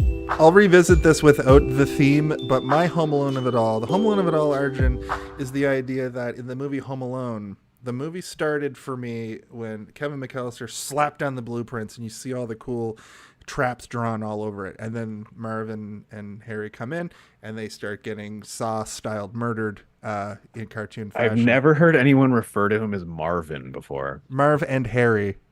Oh, I thought you said Marvin. His name probably is Marvin. It probably is Marvin. I've never heard anyone say it. But in a lot of movies, we've kind of boiled it down to the third act. Steve likes to bring up the fact that it's usually the stuff they show in the trailer, kind of like what you're attracted to about the movie. In this movie, I think it's when it comes back around to because this is where we get the next sequence is us seeing that opening sequence, but from the point of view of the soldiers. So my Home Alone of it all for this movie is this point on. Once we get a little bit further, closer to the end of the movie, I'll probably ask both of you what your Home Alone of it all is for it. But I just wanted to, I made a note of it here, so I just wanted to let you guys know that's what it was for me. The death toll is over 8 million and rising. That's a lot. So moment of silence for 8 million Buenos Aryans. Nazis. They are. Holy shit! I mean, they are Aryans. For 100%, they are. Right. A lot of Nazis go to Argentina after World War II. Like, is there like a theme in that, or? Yeah, we were talking about that earlier. Yeah, there's a conspiracy theory that Hitler didn't kill himself in that bunker. He fled to Argentina and started a new Nazi party. And I think that there's a thing that like fascism is very much alive and well in Argentina. And if not, it's alive and well in South America. I don't know. If anybody's a world historian. I mean, recently they had like a far right guy that got elected president, right, of Argentina. Mm-hmm. Like I think like last week or something. Yeah. It's Neil Patrick Harris's character from this movie. With his baby face. Carl. His name's Carl. Yeah, I think that this is when the movie starts to like kick it into gear, you know, where we know what we're in for now when they have to go to Clondatu. Recording stopped. Oh, my disk space is insufficient. Uh-oh. It's fine. This will live in infamy on YouTube forever. It's all good. Okay.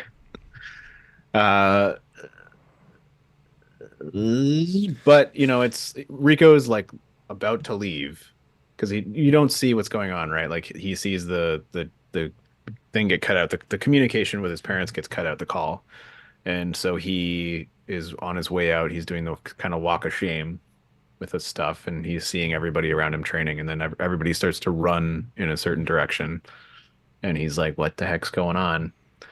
And someone's like, "They're gonna attack! We're going to war!" It was like a good scene. It was like one person was running, then the second person, then 4, 10, then 20, then 30, and then yeah, they did a good job of it, sort of that like slow burn there. We were kind of like, "Oh God, what's happening, Rico?" Just as a side note, I looked up the new president of Argentina, and who got elected literally on the 10th, and he announced drastic economic measures that angered some social and labor groups, which really that's some fascist shit, because he's trying to crack down on protests because South America is on fire. And he has a book called El Camino de Libertario, and started a party called the Freedom Advances, which all of that sounds very very fascisty.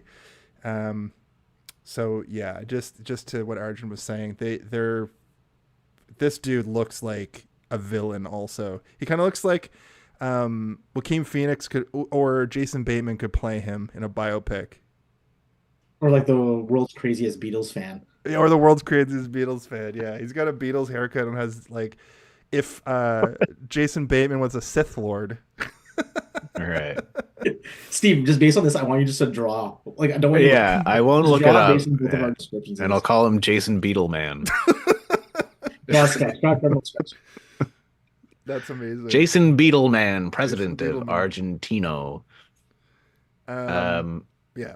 Okay, Johnny wants to rejoin the force to fight the bugs. They don't let him at first, but then Dean Norris and Clancy Brown rip up his contract to quit and say, "I didn't see nothing, kid," basically. Yeah.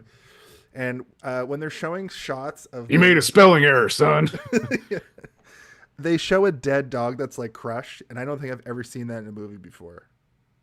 I thought that was shocking.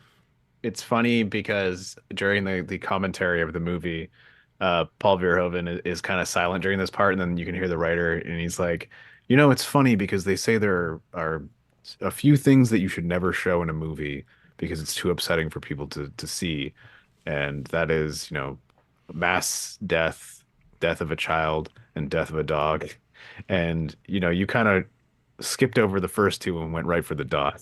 We also saw like, the only good bug is a dead bug. We saw mass death in the No, I know, but the joke is that he showed a dead dog when he really did not need to show a dead dog. Like, right. He showed it just to upset people. Which lends credence. It's like, I'm going to show the dog only. I wanted to show a baby and an old lady as well, but I went for the dog only.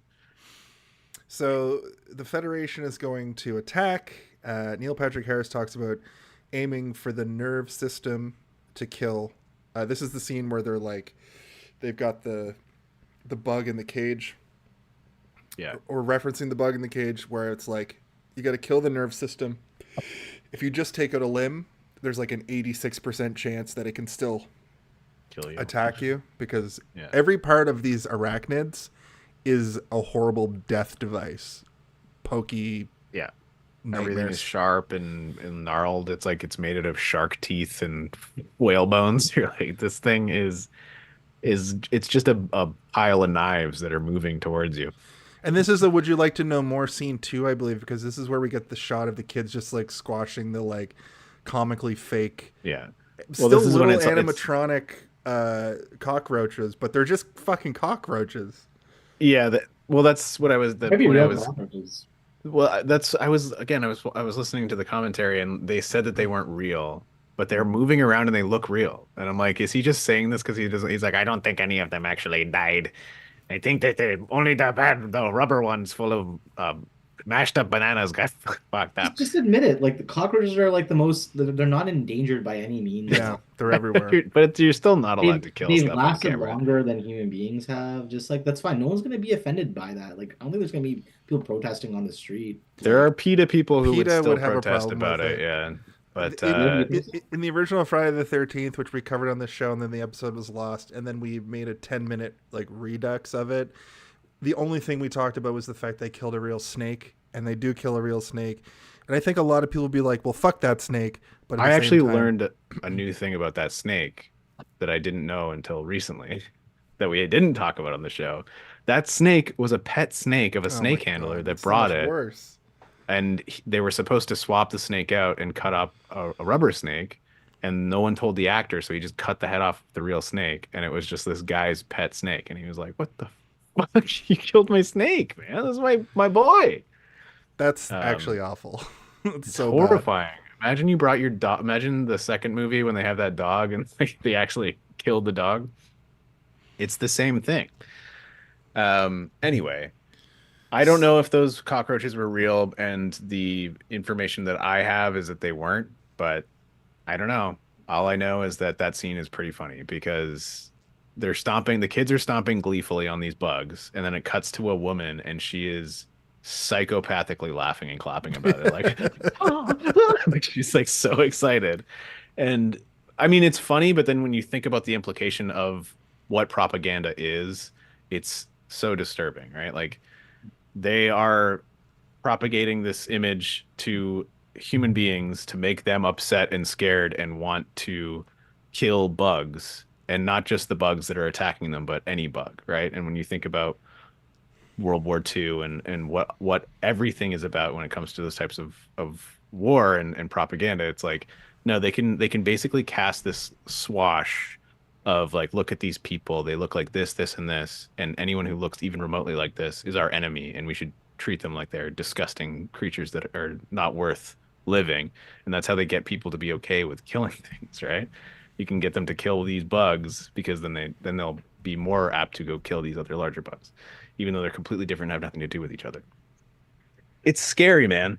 And he did it in a way that, like, you know, it is funny, but at the same time, it's not funny when you think about it for more than the surface level comedic stuff that you're seeing, right?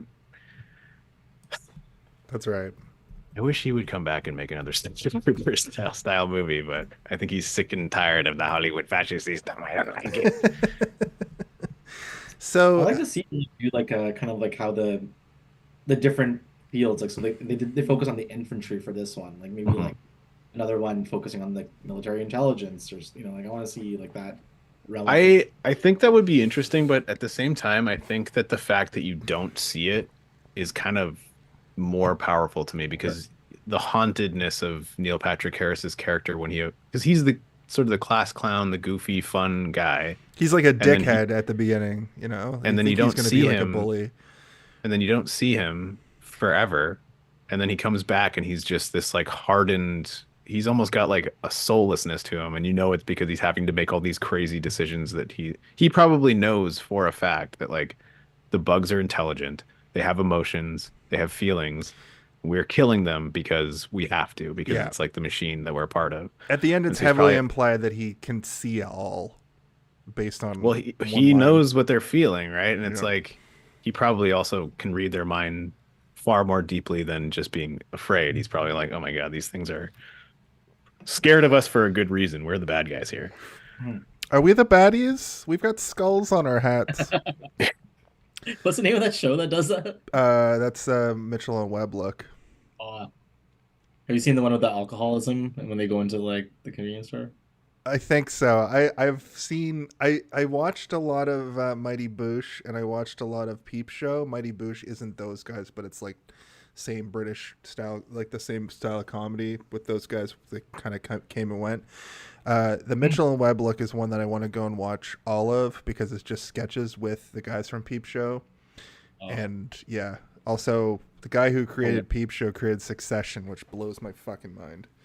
No, that actually was crazy. But that one sketch is like that got me into Mitchell Webb was like when this guy, he goes into like a convenience store and there's like the convenience store guy there, and he like initially goes and he just fills his cart up with like just like random things like bread, like a little bit of like a newspaper, a pack of gum, whatever. And then as he's going to the till, he like looks and he sees like a fridge like full of beer, and he like is like, oh, I might as well just like grab one of these guys. And he like opens it and he's like, oh, the one I just grabbed is like a 12% beer. Oh, I guess it's the first one I grabbed. Like I'll put that in there. And then like he takes it to the front of the car and then they're cashing him out. And as they're cashing him out, it turns out that he doesn't have enough money to pay for the groceries and that 12% like strong beer that he has. So he's like, oh, well, like, you know what I'll do? I'll just buy 2 of these cans and just put the groceries aside. And then he's like, the register at the till is like, okay. He's like, all right, well, see you later. He's like, well, see you tomorrow again. Line of this guy like comes every day, just puts up the charade, and he's just like alcoholic. I think I know. Yeah, I think I have seen that actually. That sounds super familiar. That's really funny though. Sorry to get back, but no, that's great. That's great. I love it. They're gonna get Bug War. They're gonna get ready to invade. We get an interview with Ace and Diz about the situation, and Johnny. Johnny's ready to go. He's gonna do his part. As Rask plays in the chat said, I'm gonna do my part. I'm from Buenos Aires and I say kill them all. That's what he says at that point, which I thought was super funny. Because people are like having like then he puts on a hat that's way too small for his head. I don't know if you noticed this. I think Casper Van Dien probably just has a giant head. He does, a giant square skull. Yeah. Carmen is now with them. There, because I think this is where we're about to get to the point where they meet up with the new crew. At any rate, she's his superior. Xander approaches. They almost get into a fight. He's like, they do get into a fight. Well, yeah. Oh, I wrote that before I saw them get into a fight. Okay. Xander approaches. He says, rank is not an issue here. And Johnny fucking sucker punches him. Yeah, and clocks him. And then they get into a pull apart situation after that. And then it just cuts to fucking them getting lasered on tattoos of all. Yeah, tattoos of that say death from above or something on them, I think. Ace pours liquor on it. Like, you think that hurts? I think it's a Glen Morgan. Sponsor of this week's episode, Glen Morgan. Yeah. Also, the liquor they pour on the tattoo. Exactly. Can you come on every week and just be the spokesperson for this liquor that we don't actually have any right to? I'll keep doing it. I obviously would love to do that. Yeah. It'll be like the Oprah, like Dr. Oz segments, but it'll be the Dr. Arch segments, and he just talks about all the health benefits of whiskey. I'll look under your seats, also, everybody in the chat. I really like the fact that he just like, you think that hurts, and pours liquor on it. That's so fucking funny to me. I wonder if a laser tattoo is, if getting a tattoo via laser is something that could ever actually be a thing, like a real thing. Like, will AI steal tattoo artist jobs? Is what I'm asking. How's the ink going? Fully custom artist over a human artist. I could see like scarification tattoos being created by lasers, but like How are those lasers putting ink into the skin, into the I don't know. They got to create some sort of light based ink. I don't know. Maybe you just have to like put like a patch on that has the design, and then the laser like burns it in the ink from the patch. If only we had an actual doctor here. Somebody like it's true, just brand people. Well, that's what I mean by scarification. Like you could laser a design onto somebody's arm, but it would just be like burnt. Burnt flesh, scar, right? Yeah. Gross. Maybe nanotechnology will get us there. But this next scene, I really enjoy. They suit up, but it's like soldiers going onto spaceships. And I actually wanted to ask you, Steve, do you know anything about how they filmed these like wide shots of like soldiers going onto spaceships? Was it a situation where it's like repeated, or did they have like these giant groups of extras? They would have had. It would have been a mixture of things. So they would have had probably a pretty wide shot of a bunch of different drop ships being filled with people, and then they would have had stuff duplicated, most likely beyond it.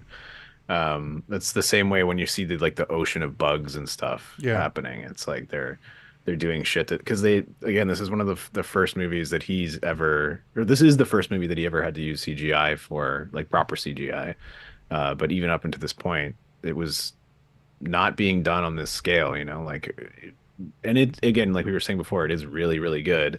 But like the oceans of bugs and stuff, right? Like the further back it gets, the less detail you're getting in these things. And like they call them hero shots, which are like the far more detailed versions of things that are up close, right?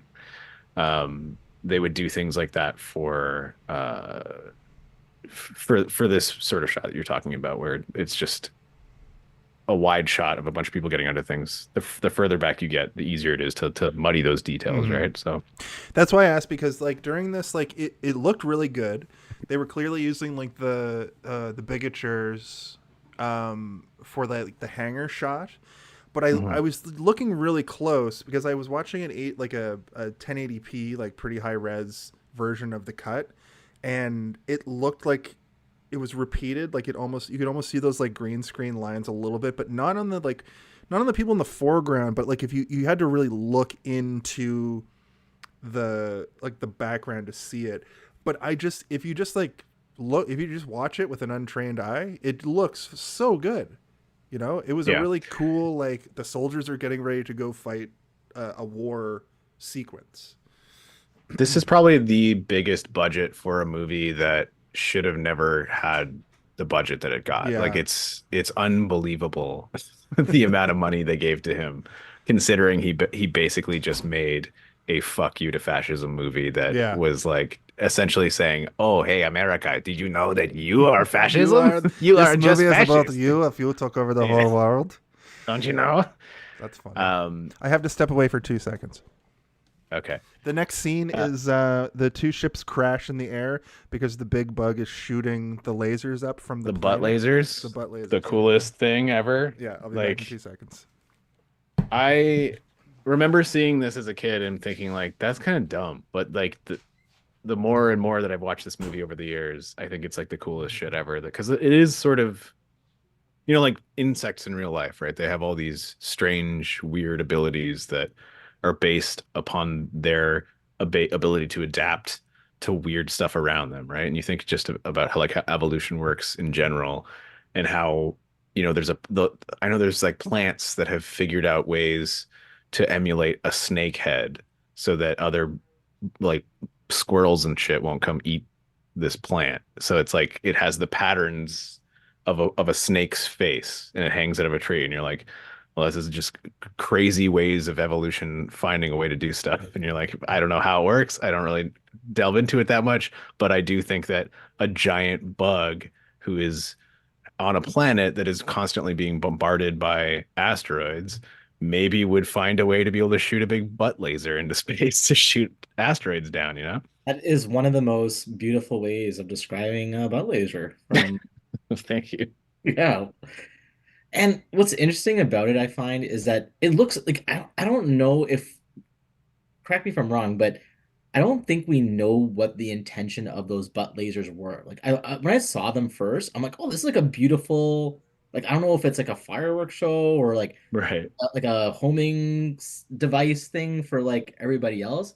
And then you realize like even though it looks all pretty, it's like all like glittery and stuff and like goes in the air. It's actually intended to like cause massive damage to like I don't know, like a fleet of starships, right? That are coming, yeah. Yeah. And so like that's where the more I would watch it, the more I'm like, so how do these bugs like get these abilities, and like what would they have been using them before they were even introduced to the human race, right?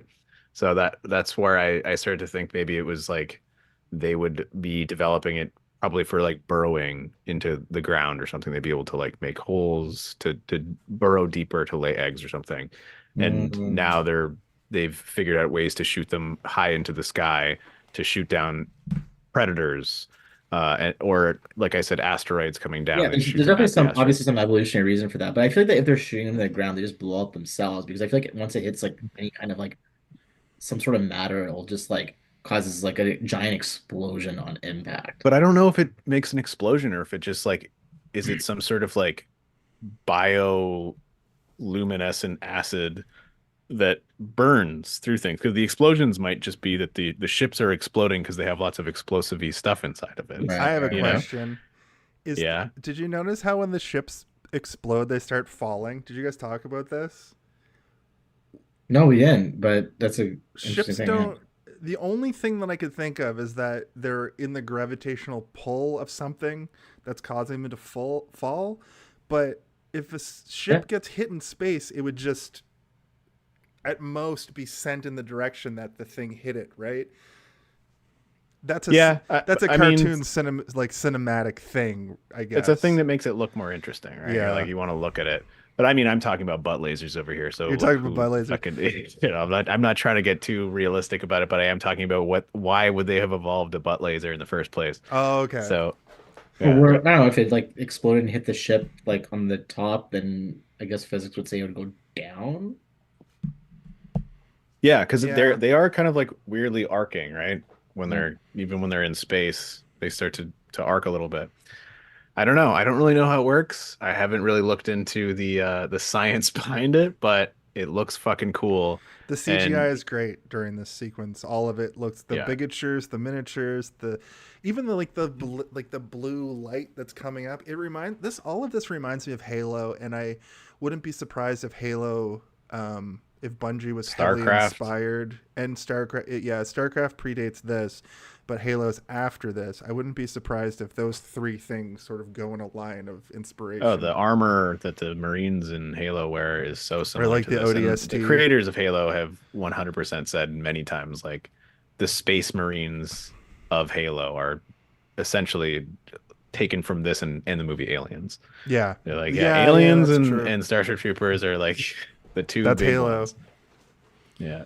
But the Zerg the Zerg from StarCraft look a lot like the arachnids in this, which is cool. We did we're on Twitch, so we have to do a government mandated talk about a video game. I made that up. I invented that. So they watch as their crew gets torn to shreds. So when they hit the planet, which government is the one that makes us do it each week? The Norwegian government? Whichever government of the universe that we're talking about. The government of Blendathu. Yeah. For this week, that's what it is. Yeah. They comically get destroyed. They land at night. There's some sort of thing that I notice here where like, is it the news reporter who's like, it's an ugly planet. It's a disgusting planet. Yeah. Did you recognize that guy or no? He was all over Showgirls last week, baby. Oh, yeah. Oh, he's Phil, right? He's the fucking guy at the boat show. Yeah, the guy's like, why don't you come over and we'll sing? Yeah, he's the Agent Phil. Not Phil Coulson, just Phil. But I mean, that's a Verhoeven thing as well, is that he has his barnyard of actors that he likes to be like, this is a good movie for you, I think, maybe. He's kind of a John Carpenter in that respect, then. Yeah, a little bit. Stay tuned he's for not next month when we do John Carpenter movies all month. He's not as much of like as like a Kevin Smith or a Tarantino. Where it's literally the same cast every time. Yeah, but he pulls people in when he thinks that they would be good for a role. And, he had in Total Recall, he had Michael Ironside as like the sort of the hunter character, right, throughout that movie. And he brought him back for this. And I think I told the story at the beginning of the podcast already, but Michael Ironside called him. He's like, this book is a bunch of right-wing propaganda bullshit. Why the hell would you ever make this, Paul? And Paul's like, I'm going to sneak a lot of anti-fascism into this. I'm going to make it basically crazy and, fill it with Barbie dolls and make it look stupid. So, yeah, when they land, it's almost like they outnumber the bugs, but the amount of bugs they have to deal with and how caught off guard, it's like the bugs almost outnumber them, which is crazy because later when you see how many bugs it's possible to actually show up, like they're fighting like 20 of them right now. It's like 100 dudes versus 20 bugs, but these things are pack hunters. And they just get torn to shreds. Like a spider, right? These arachnids. Like on average, they had like something stupid, like 80 kids or something. Like yeah. Oh my God. I don't know if I've ever told the story. I'm no longer afraid of spiders. I was afraid of them quite a lot as a kid. But one time when I was about 12 or 13, I was sitting in my computer room and a tiny little spider came down right in front of my face while I was on the computer. And I was like, what the fuck? And it was on a web. And then another one came down and another one came down. And I was like, what the fuck? And I looked up and there's a light fixture and there was just like 50 little spiders coming down, and they all started landing on me. I would burn down the house. Yeah, nuke it from space. So I'm covered in tiny little spiders all over me, and I just ran into the shower with my full clothes on and was like, yeah. And I haven't really been scared of spiders ever since then. But they're definitely not pleasant. I don't like them, but I kind of like spiders. See how my name is Spider Hero? It came from every time I see a spider inside, I take it outside. Also, I love Spider-Man. But I don't know where that comes from. The same way that you fear spiders, I've never been afraid of spiders. Even though one time I was climbing on this like pile of brush, a bunch of like fallen trees and I was just kind of jumping up. I was like probably 8 and I was jumping up and down and I kind of fell on my butt. And when I stood up, I had fallen onto a spider nest. And similarly to you, Steve, the baby spiders just went everywhere. And that's my origin story, and that's how I have spider powers. That's stupid. Spider-Man, spider guy. I also, this is the point. Exposure therapy works. I believe that. It's true. Except for going on airplanes, no matter how much I do it, it makes me more scared of planes because laws of probability. That's stupid too. So based on exposure therapy, you need to crash and die. Yeah.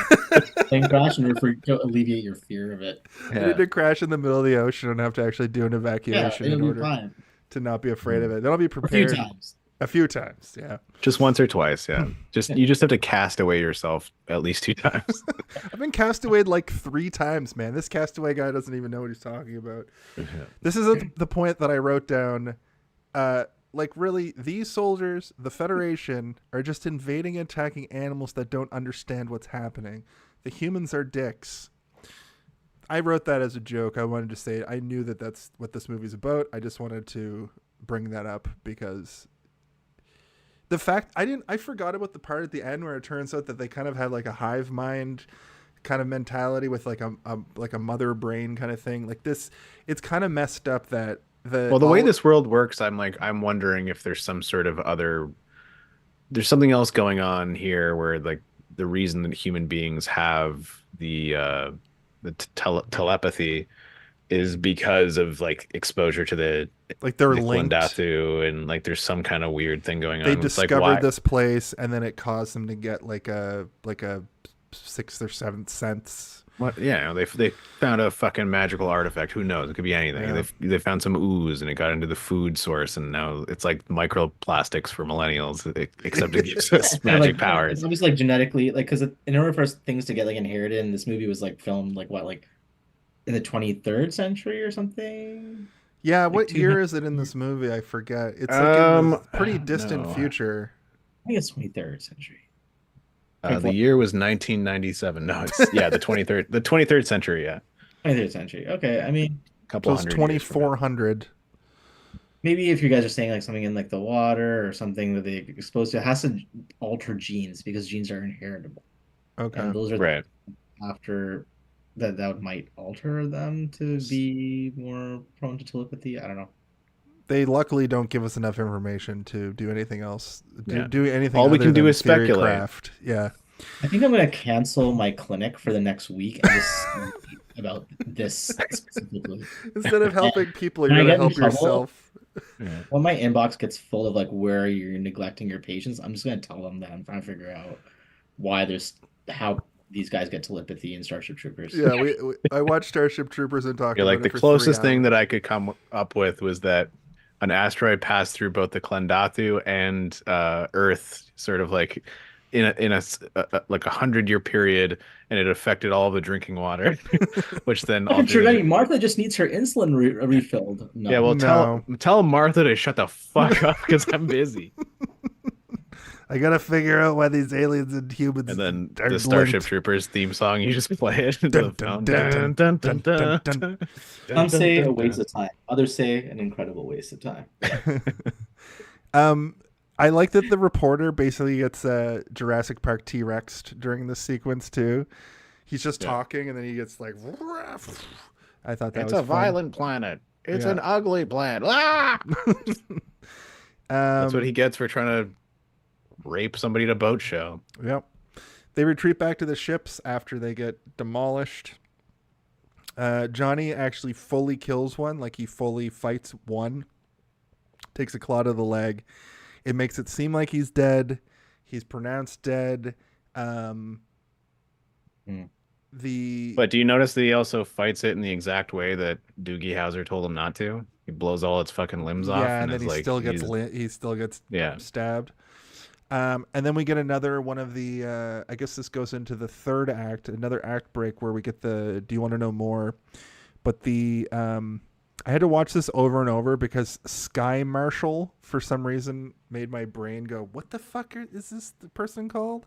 Sky Marshal Deans resigns. Natasha Mahat Maru is the new Sky Marshal. The pundits are at odds. Some think that the bugs are smart, but the other side is like calling them smart is actually an insult to humans. Well, that's something that a Nazi would say. Exactly. It's subhuman. It's kind of like the Palestine-Israel conflict. I'm not going to get into it, but that's sort of another Nazi situation that's happening. The fleet's all fucked up. We see the fleet like landing back on the main space station, and the ships are all messed up. I guess if you're gonna sit stationary in space above a planet that's shooting fucking nuclear weapons off, it's the best way I could think of what's happening. Those like blue space orbs, they're all messed up. We get a shot of like the triage in the medical bay. And there's a guy who's like, my legs. And he's just shooting viscera and blood, and people are dying everywhere. I love that. But these are the moments in the Verhoeven movies that are the best, right? Where it's like this overwhelming, exaggerated gore that would never, like, even like in real life, gore would be, horrible to look at, but it would never be this crazy. I don't think. It's the chaos of like the backgrounds of. I mean, Arjun, you've been in probably some sticky situations, right? Yeah. I was you were a doctor during COVID. It's been crazy. I was working in the ICU. I've been through these kind of situations for sure. But I do think it'd be kind of interesting to do a medical drama based on the ICU staff on the bug planet at Starship Troopers. It'd be a lot like making a Halo video game about the space cops, ODST, or like a prequel where it's what's her name, the teacher from the beginning. How Rue McClanahan gets fucking her eyes burned. No, I want like a strict, like almost like a Grey's Anatomy, like emotional, like people are like relationships and people hooking up with like people. Like there's like all this drama that's happening between people, but then you see like people coming in with these like this like bug like the entire like thing just like impale on them. It's like trying to save them. That's actually a really good idea. Like, I think HBO Max, if you're listening, copyright, because that's and Glenmore. That's whiskey. That's whiskey. You just fucking do like a gulp from the bottle. Yeah. Dun dun dun dun dun dun dun dun dun. Dun, dun, dun, dun, dun, dun. Wow. All right. What a glowing advertisement. Hashtag ad not an ad. Do you want to see more? Do you want to know more? Do you want to drink more? Carmen sees that Johnny is a casualty on the board of the fucking just. Did you notice during when it's showing the casualties, it doesn't leave like M, like it's just one letter that's just like of the names. It doesn't like, you don't see like a bunch of different letters, like first letters in the alphabet. What am I trying to say? It's all like M names that are going past. Like it never leaves the M's. That's something that I noticed during. Just to show you how many people died. Yeah. Yeah. Exactly. Like if the M's are fucked, like holy shit. Yeah. Wait till we get to the B's or the J's, like. You know? But we do then see him in a pass are the B's and the J's. The B's and the J's and the 6s and the 9s. We do see old Rico in a back to tank, and we see like I guess it's like nanobots or something that's fixing up the hole in his leg. I thought that looked really gnarly. Like that's the only part that I was like kind of squeamish about because it was so like. That part? You were squeamish about that part of when it did the close up of his leg, like the wound on his leg, like closing. I mean, honestly, the thing that got me the most in this movie was the bruise on Diz's neck, where I was like, oh, that bruise looks brutal. Like that was like the thing. You know, there's lots of gross, weird shit in this movie, but that's the one that I was like, ooh, I feel the pain there. Whereas the guy getting his brain sucked out, I was like, cool. That looks cool. I like that. This is when we get introduced to the new infantry soldiers. Actually, I'll take that back. When that guy got his arm snapped in half, that was when I went. That was pretty gnarly. Gabriel from The Walking Dead and that other lady who I've never seen before, but she's a huge badass. Because literally, somebody's like, "I heard the new lieutenant's a real hard ass," and she just kicked the shit out of Ace. Well, yeah, Ace would be the one to say that. Yeah. He says, I hear he's a real nut buster. And then it turns out to be Michael Ironside. But it's a good reveal. I kind of wish it was a little bit, it took a little bit more time to indulge itself. I think this scene.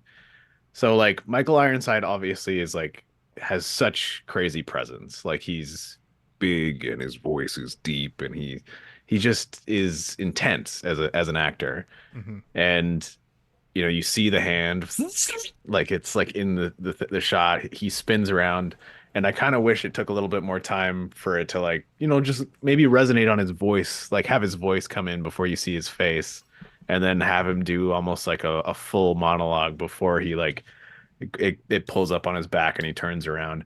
But I guess that's not really a Verhoeven style, you know. Verhoeven is like straight to the point. We know who it is. I'm not going to try and trick you. I think it's Noel gonna be him. Last week said it best that Paul Verhoeven is not subtle.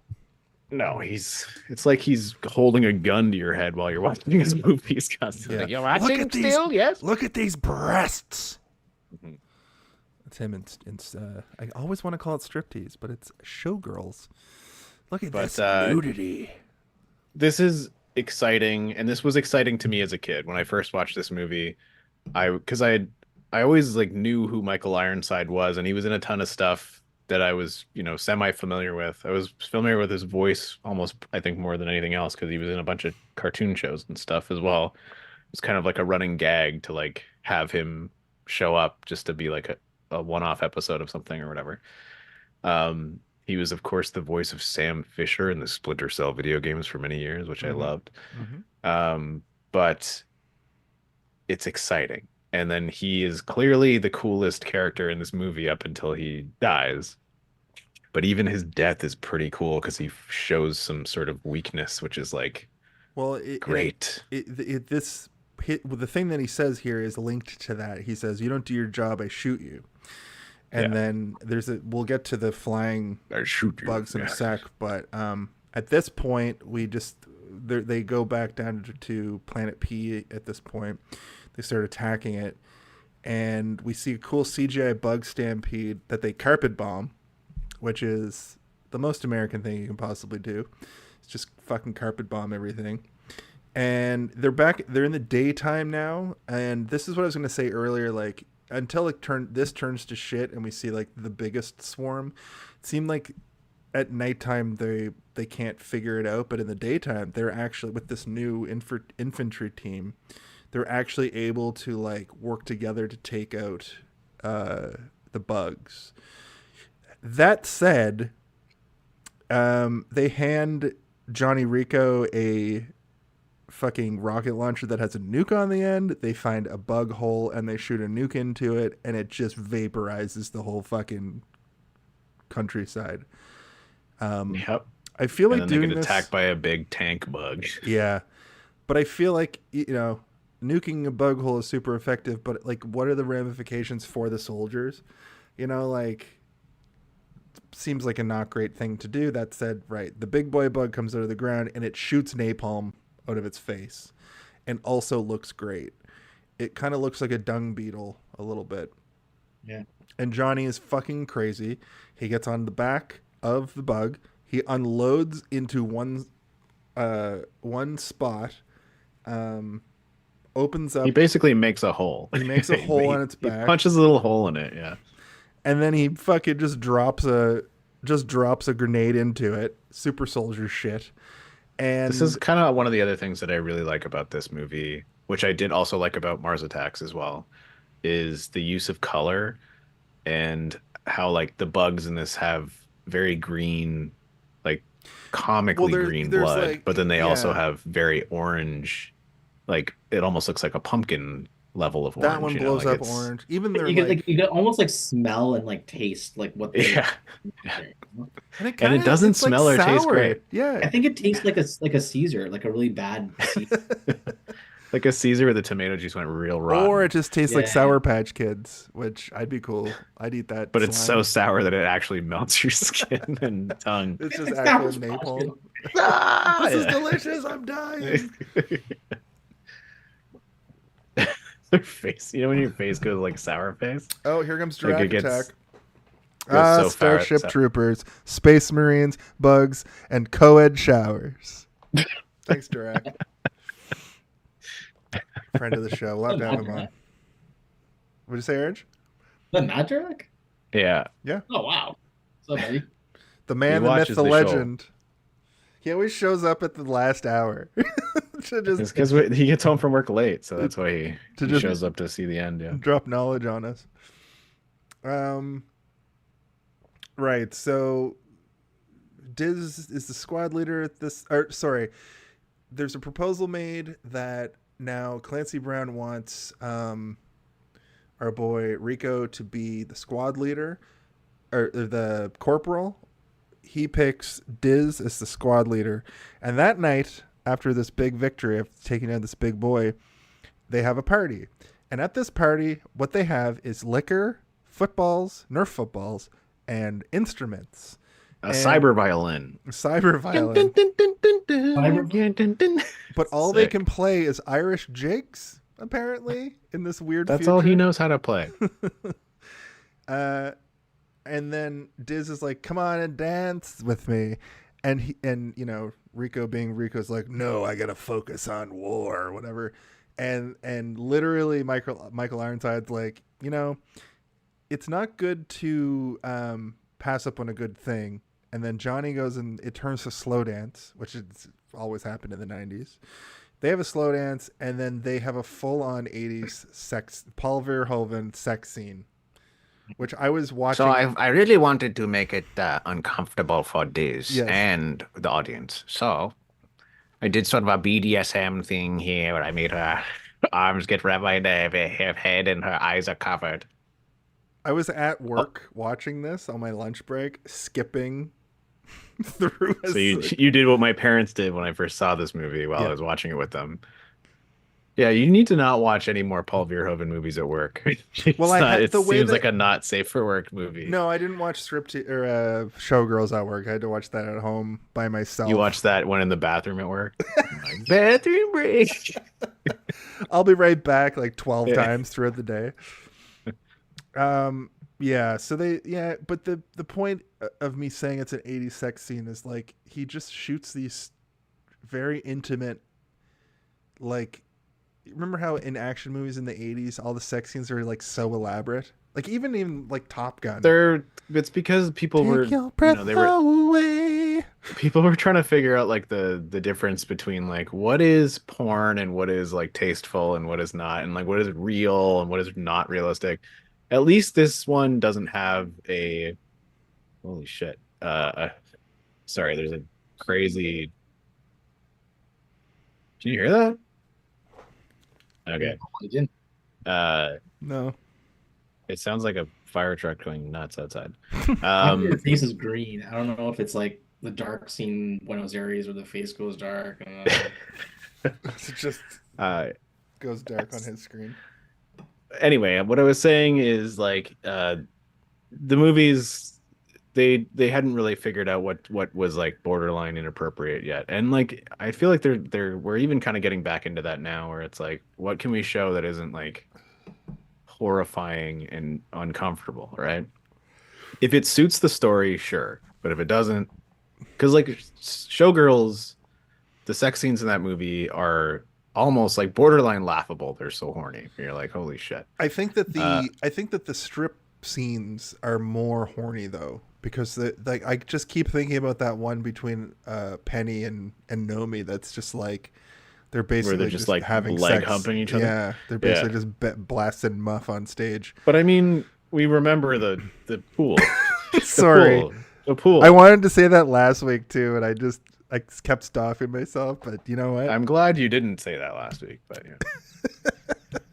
And by last week, I mean 3 days ago. Yeah. Anyway, so the sex scene in this movie between Diz and Rico is actually not that bad. He's not getting aggressive with the nipple like he did in the striptease. He's just kind of like, it's just they're just going to kiss and they're going to be shirtless. With the nipple when they kiss, and then that's she goes true. Right for maybe this was him being like, okay, it's time for us to get some revenge on the male nipple now. Opportunity nipple stuff.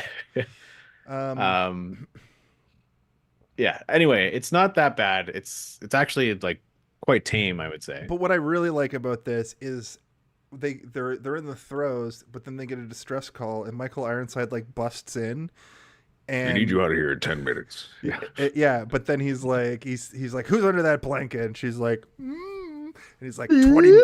Give it. You got 20 minutes. And then they look. Says, make it 20. Yeah, but then Johnny goes, "Do you think we can?" She goes, "Yep." So then it's heavily implied that they just finish up that part of it. Rico giving himself a pretty big sort of like chest pump there. Like, do you think we can do it in 20 minutes? Like, fuck off, Rico.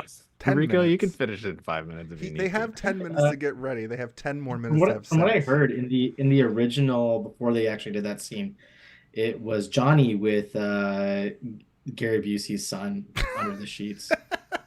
Ace is just like, you know what? I was thinking about that as well. Because I was like, what if, like, it was just too ahead of its time. It's too ahead of its time. It's too much. But it was just like his big giant teeth. If it was made in this end, like now and then for sure. Yeah, and Michael Ironside would have been like, make it 30. He would have given them extra time. He jumps in with them. Yeah. He jumps in with them. I'm actually into that cut. He takes his robot hand off. And it just, yeah. Starts lubing up his lump. All right, I take that one back. Your weird fetish shit, Steve. Jesus. Anyway, we just cut to them going to a remote location. This is where we're introduced to the flying bugs, which are fucking nightmare devices. It kills one of the... Wait, hold on. We're not done laughing at the last thing. Make it 30.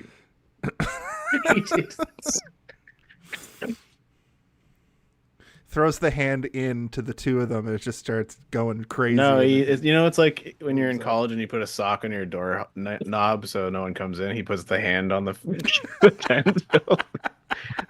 holding the zipper shut. I don't even know how we navigate away from how funny this visual is.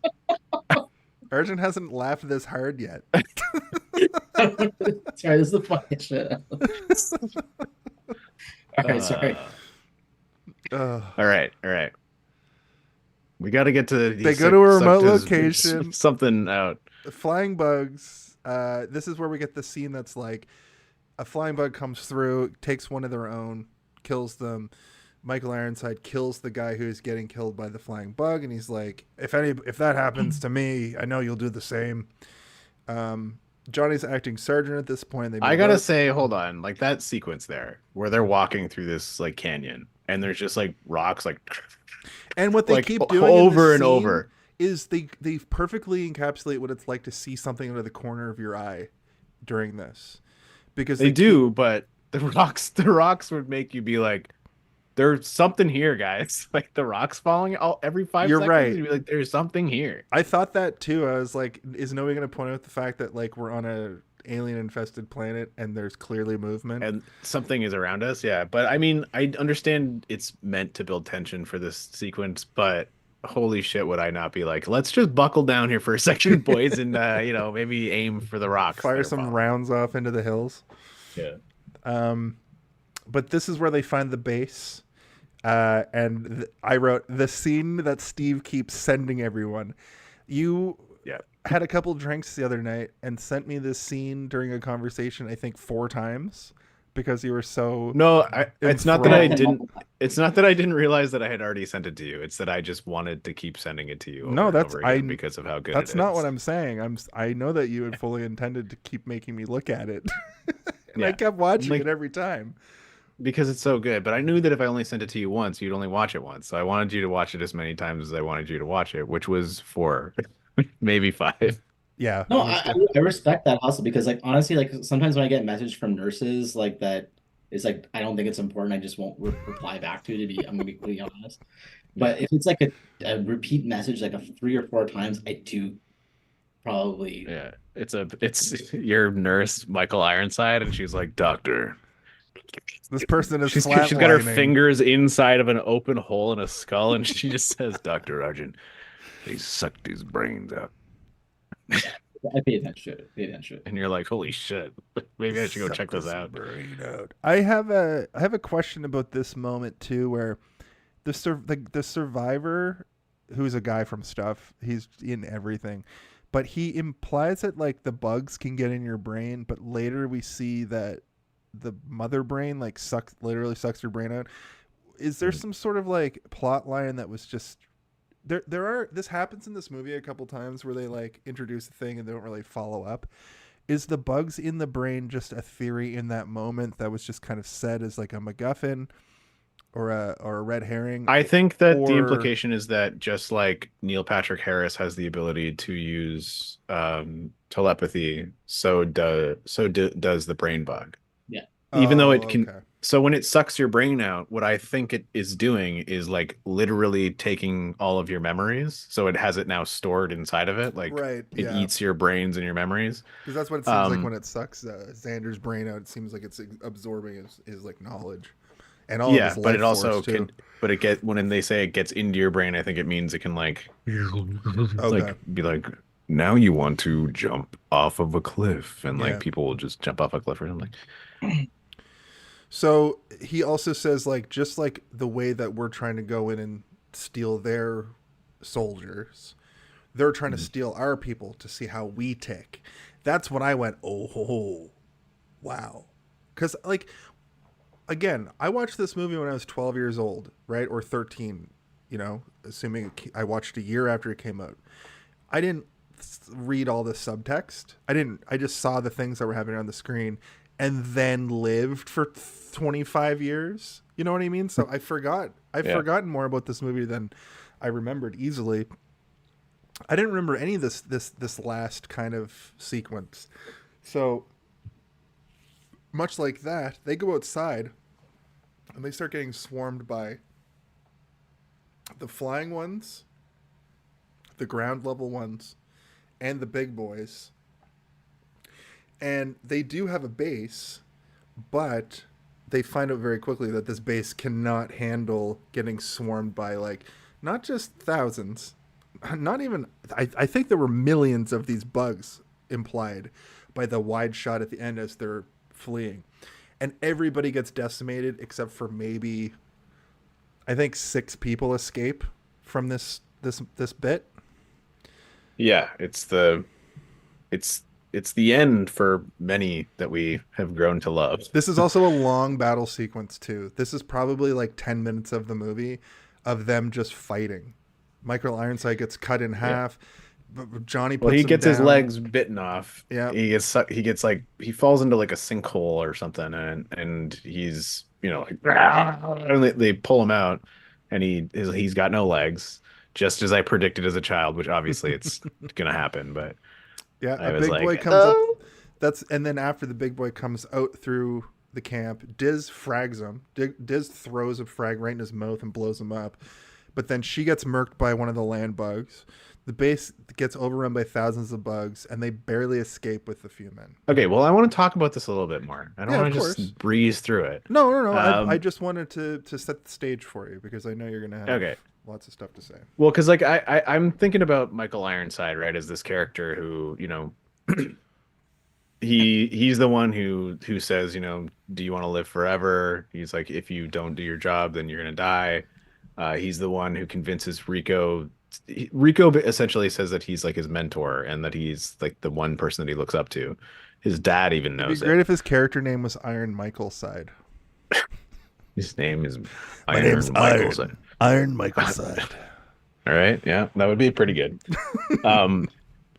But you've already been kind of shown that this man is unflappable and he is indestructible. He's a true leader of the infantry. He might not be the smartest, but he's definitely the smartest when it comes to this type of scenario. We see, like you said, the guy get pulled off by one of those pulled away by one of those. I was thinking about that tent scene earlier that we created. He's pulled away by one of the flying ones, and rather than shoot the bug, he shoots the guy, kills him. I'd expect any of you to do the same. And then, like they move on from that. And as he's looking down at his legs, he's like, kill me, Rico! Shoot me, Rico! You know what you have to do. Yeah. And Rico does. And this is the moment where you're like, okay, so what is he scared of here? Is he scared of what's going to happen to him after? Is he going to be torn apart by bugs because they're not going to be able to get him out because he's legless? Is he scared of going back to Earth and being that guy who stamps people's sheets?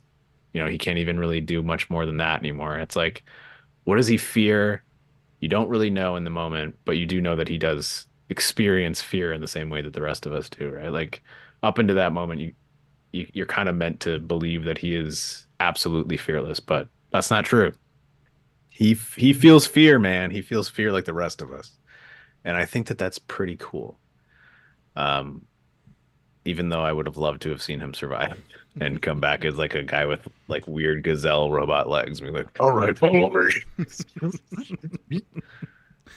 Gets those blades that people who have lost their legs, but they still want to be marathon runners. Yeah, or he just gets like a bottom half that's a tank, like. Dun, dun, dun, dun, dun, dun, dun, dun, dun. You want to live forever? That's good. At what point it's like the thought experiment, like if you remove all the parts of a ship and replace the parts, at what point is it like a new ship, or like is it no longer the ship anymore? Yeah, you regenerate your cells. When is it a new ship? Or like it's just his head. Yeah. At what point is he no longer himself and just robot parts? Eventually you replace the head and it's just that one prosthetic hand that he had earlier as the head. And it talks like this. All right, you motherfuckers. He gets more ornery too somehow. Yeah. Speaking of, so Johnny goes through a lot of loss in this like 5-minute period, But it's just he's so dumb that he's unfazed. Like he loses his mentor, and then he loses his current girlfriend because she gets stabbed after she kills the big boy, and she dies in his arms. And then Johnny's like, "Oh, Carmen's here." Like Johnny fucking sucks. Yeah.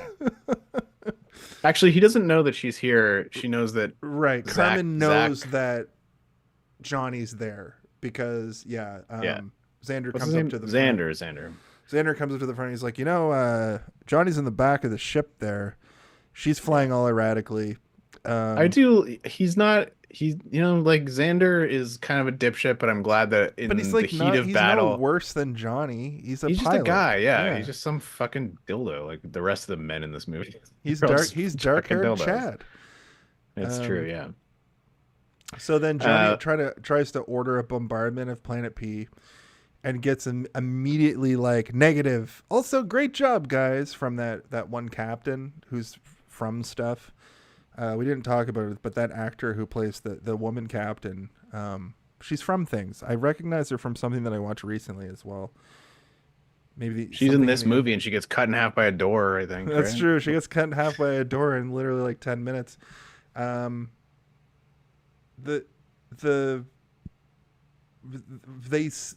he tries to order the bombardment, he's shut down, and then he's like, okay, fine, basically. He's like, okay, well, they know what's best. Then they see a massive fleet of the ships, like the bigger ships, have mobilized, so something's a brewing. But then we get a smash cut over to like the funeral for the fallen comrades, and I couldn't help but just laugh that when somebody dies in this universe, they put them in a fucking metal coffin and shoot them into space.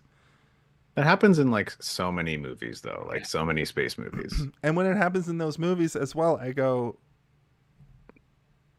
littering is littering, my guy. I don't know.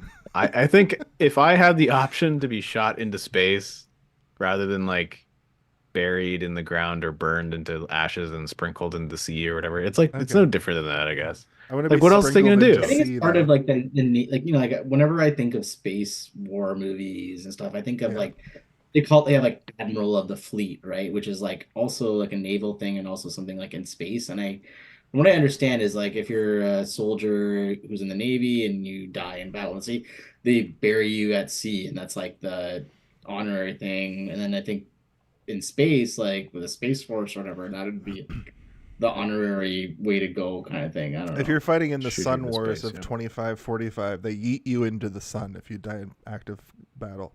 Okay. All right. In the year 2545.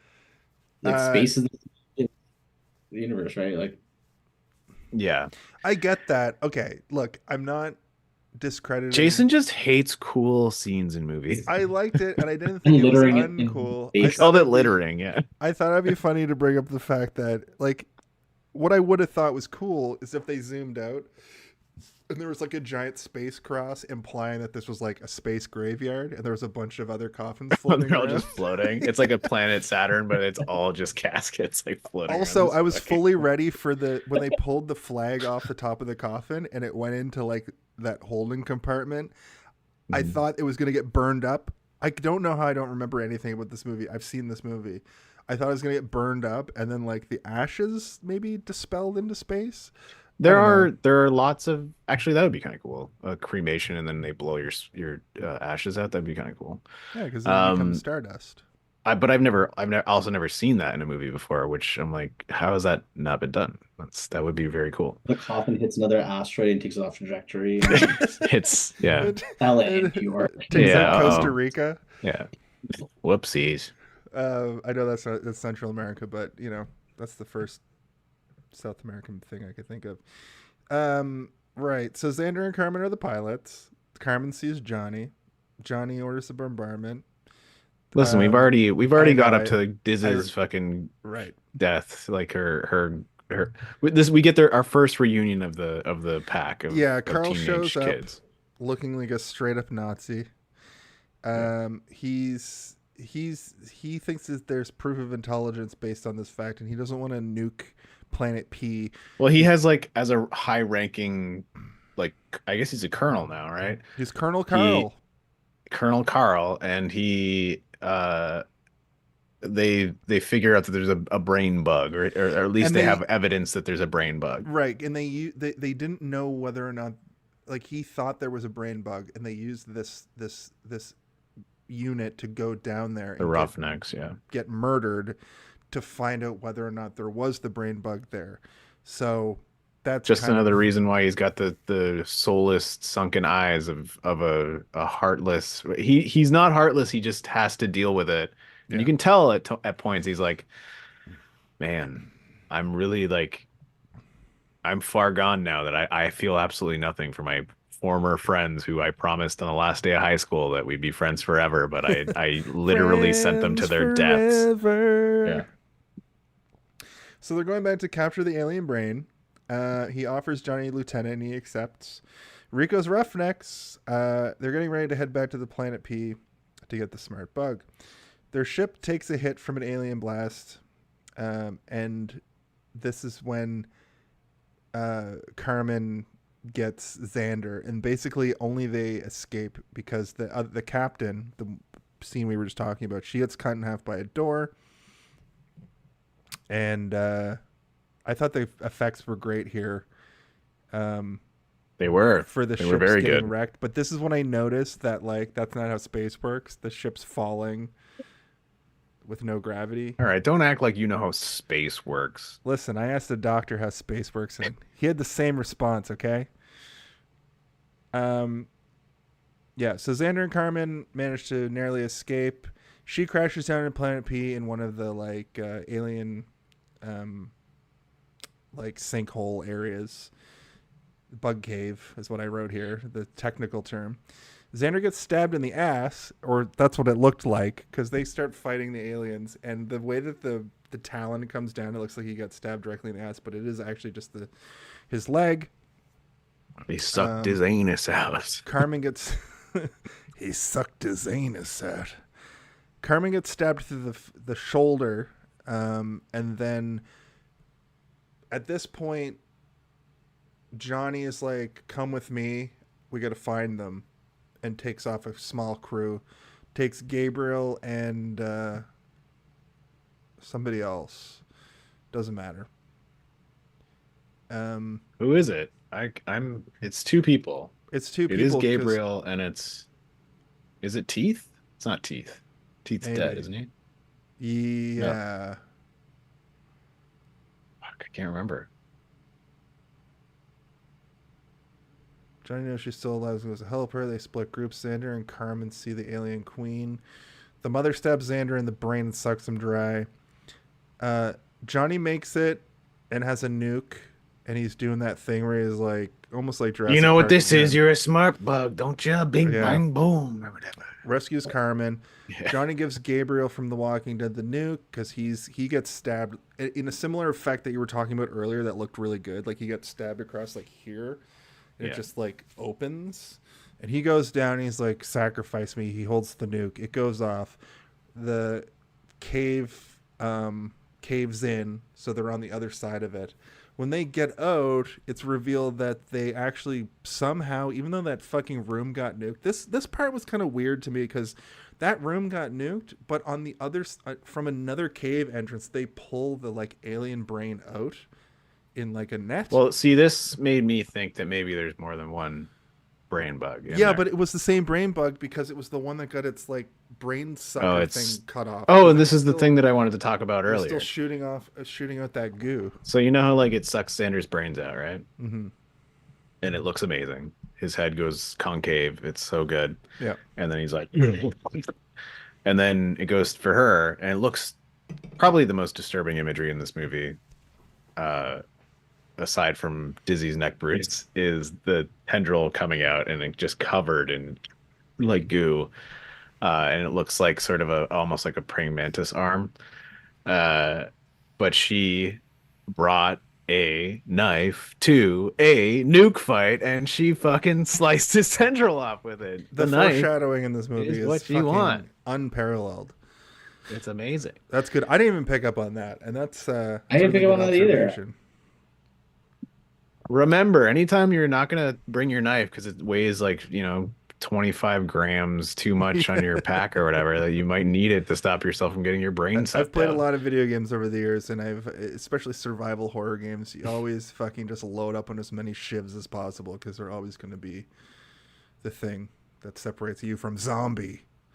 So, I mean, let's just assume that these caves are like winding and crazy, and they're everywhere. Maybe the alien nuke goes off. Well, if the alien understands what a nuke is, understands that a nuke could get down there. It was already fleeing while the main crew was all of its bug soldiers are kind of creating a wall in front of it as it goes backwards. We don't know where it goes. It could have some sort of like tunnel that is, nuke proof or something, or like even just it knows if it goes down here, then all of the explosion will be blown out through chutes that it's created, almost like chimneys or something. Who knows? Yeah. Just like we don't know how everyone has psychic powers in this movie, we don't know how this happens. Well, what they see the people cheering, which was also kind of weird, because as they leave the cave, they're like, everybody's cheering. They pull the brain bug out. Colonel Carl shows up. He goes over and touches it, and he basically determines that, it's afraid, and they cheer. Yeah. Which is really fucked up too when you think about it. If you think about it for more than 2 seconds, you're like, oh wow, these guys are overjoyed that they're creating fear. Yeah, and well, in addition to that, he kind of Johnny says kind of a thing where like you put the idea in my head psychically to let me know where Carmen was, and he's like, I don't know, maybe I did. And then we get another like, do you want to know more? Showing them just torturing the brain bug and like jamming things in it with the censored sign on it and stuff. And the brain bug is a shit though, right? Like it's not like he was fucking killing so many like people and stabbing their brain in and sucking them out. Yeah, but he's just trying to figure out how to survive. He was stealing their brains because he didn't want to die. I don't know if anybody is good in this. Neil Patrick Harris is also a piece of shit. Everyone's a piece of shit in this movie. Terrible. Everyone's a piece of shit. And I would say that arguably the brain bug is less of a piece of shit than any of the human beings in this movie. Yeah. And like the thing that freaked me out the most about this entire movie, all the gore, I think the craziest thing was like the weird lips that the brain bug had. It looked like, I don't know, I couldn't like open like a tangerine and look at the insides again, because it was just like for a while. I think that the moment of showing the face of the brain it's bug, like a sphincter mixed with actual human lips, like earlier it's in like the movie lips and where they show the alien on the ground and you see its eye looking up at it, like it's like a little lobster eye.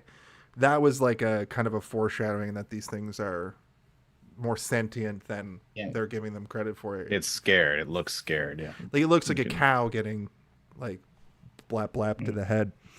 The final line of the movie is like, "Come on, you apes, do you want to live forever?" Yeah, it does sort of like a join up today. It's because it says like they will fight again and they'll win. It's like, okay, yeah. So I guess we should join up. It's funny that is the end of the movie, because the way this movie ends feels like there should be another whole hour of movie or something. Like it doesn't feel like it sets it up for sequels that do happen, but like I want an actual sequel at the same quality of this movie. But with that, it's time to play a game. Oh God. The MPAA, everyone. The MPAA. Wow. You know the name of the game. It's time to play Guess the MPAA. It's time to guess the MPAA rating for this movie.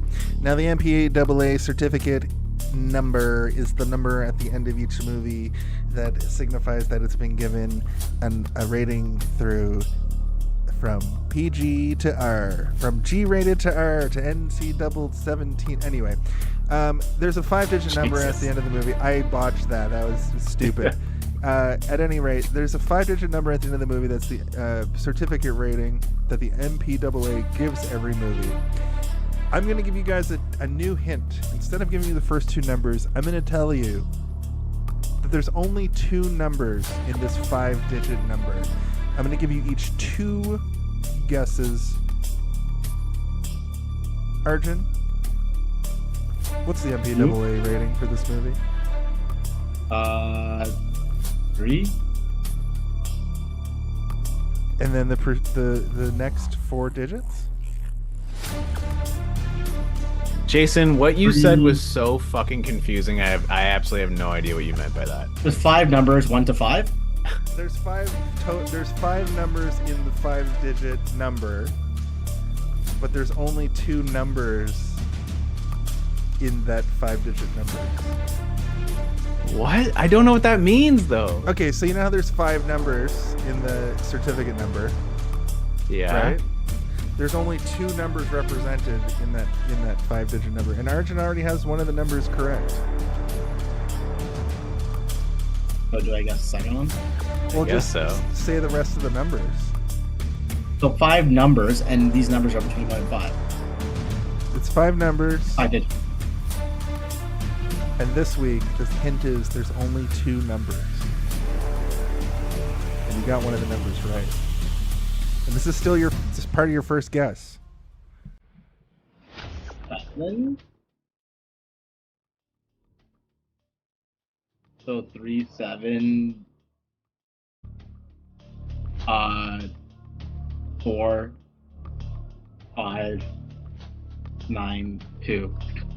Lower. Once again, Steve, it's your turn. There's only 2 numbers in this certificate number.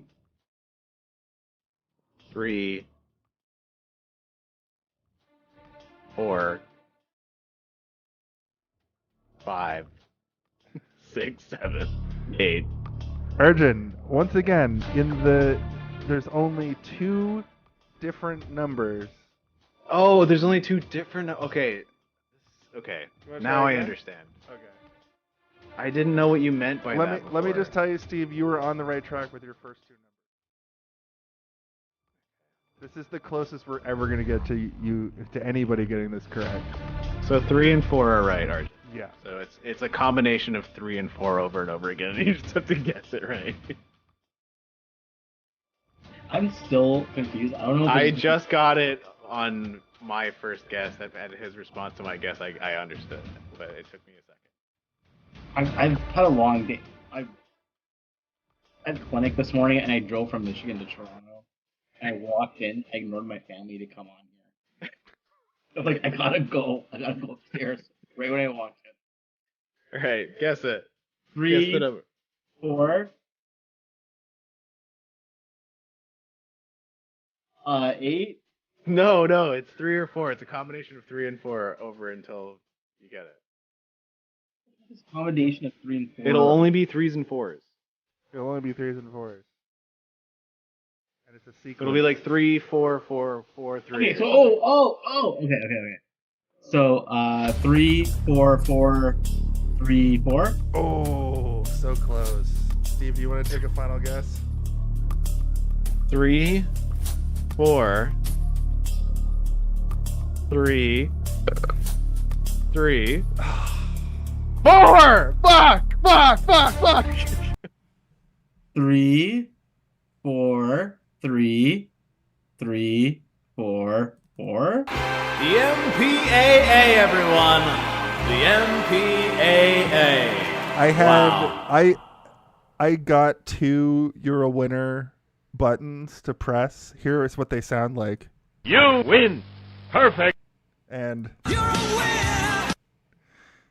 but neither of you got it this week. It was 34343. Thank you for playing the MPAA game. I'm gonna actually get worse at explaining it, and that was probably the easiest it'll ever be. And also, listen, if you had explained it properly, I would have maybe got it, but you didn't. Listen, it's that time of the evening where we get the shit out of here. Let's listen to our final thoughts. It's time for our final thoughts. Arjun, I know it's way past your bedtime, and I've also made it a tradition around here to let the guest go first. So why don't you give us your final thoughts for the movie Starship Troopers?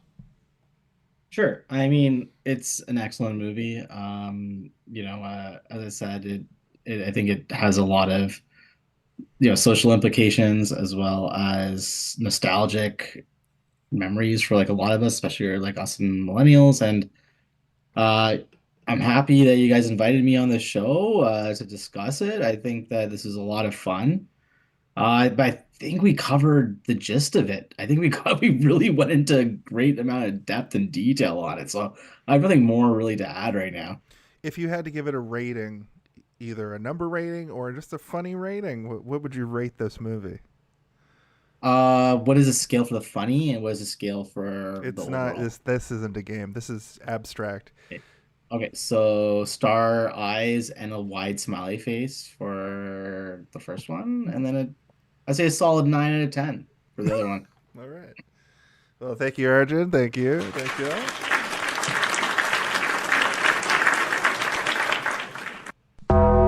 Steve. Oh my God. What are your final thoughts? This movie is probably one of my favorite movies. If I had to put it in the top 10 category of favorite movies, I probably would. I don't know where I'd put it in there, but I think it might be there. And if it didn't fall in the top 10, it would definitely be in the top 20. Paul Verhoeven is one of my favorite directors, even though last week maybe proved that he needs to think a little bit harder about the way he represents certain things on screen. This movie shows that when he does think about other things on screen, it's great, and I love it. I like that he's so adverse to fascism, but he's so easily made a movie that was basically just fascist propaganda in the most compelling and hilarious way possible. Not compelling for you to be a fascist, but compelling for you to realize how silly and insane fascism is. I will probably keep watching this movie over and over again.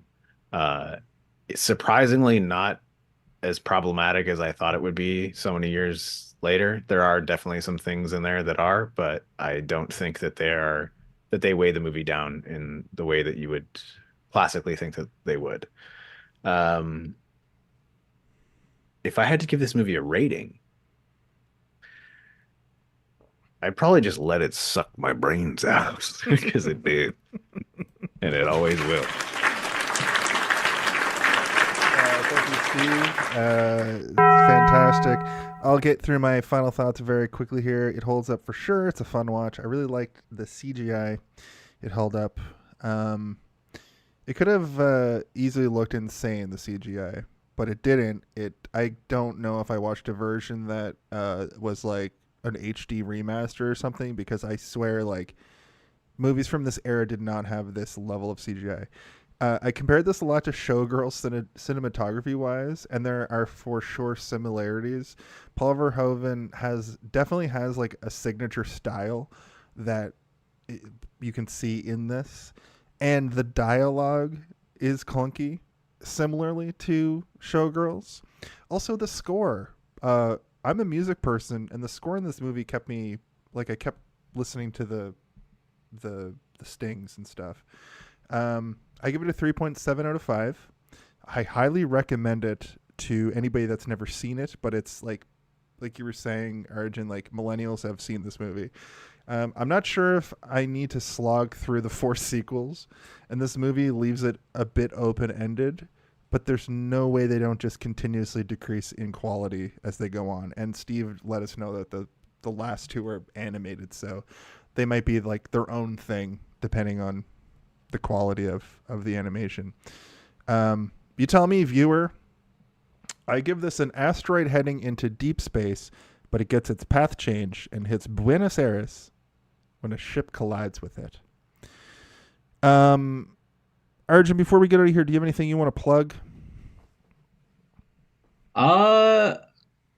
I mean, I have nothing I want to plug right now, to be honest. If you have any hormonal issues, I'm an endocrinologist, so I mean, I'm gonna be starting my clinic up in August of 2024. So if you need any assistance or any help, I'm there to serve you. That's amazing. That's the best plug I think we've ever had on this show. Yeah.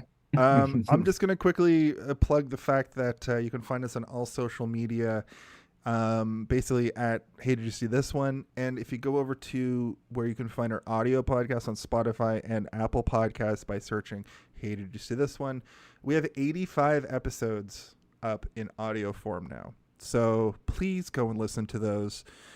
Please watch us on YouTube. This episode will be up tomorrow morning. Arjun, once again, thank you for coming on. You were a fantastic guest. You're welcome back anytime. You're my doctor now. And Arjun, if there was one question that you could ask to the people, it's the name of the show. What would you ask the people? About the movie, or no, just like if you could ask one question to the people, it's the name of the show. What would you ask the people? The question I would ask them is, hey, did you see this one?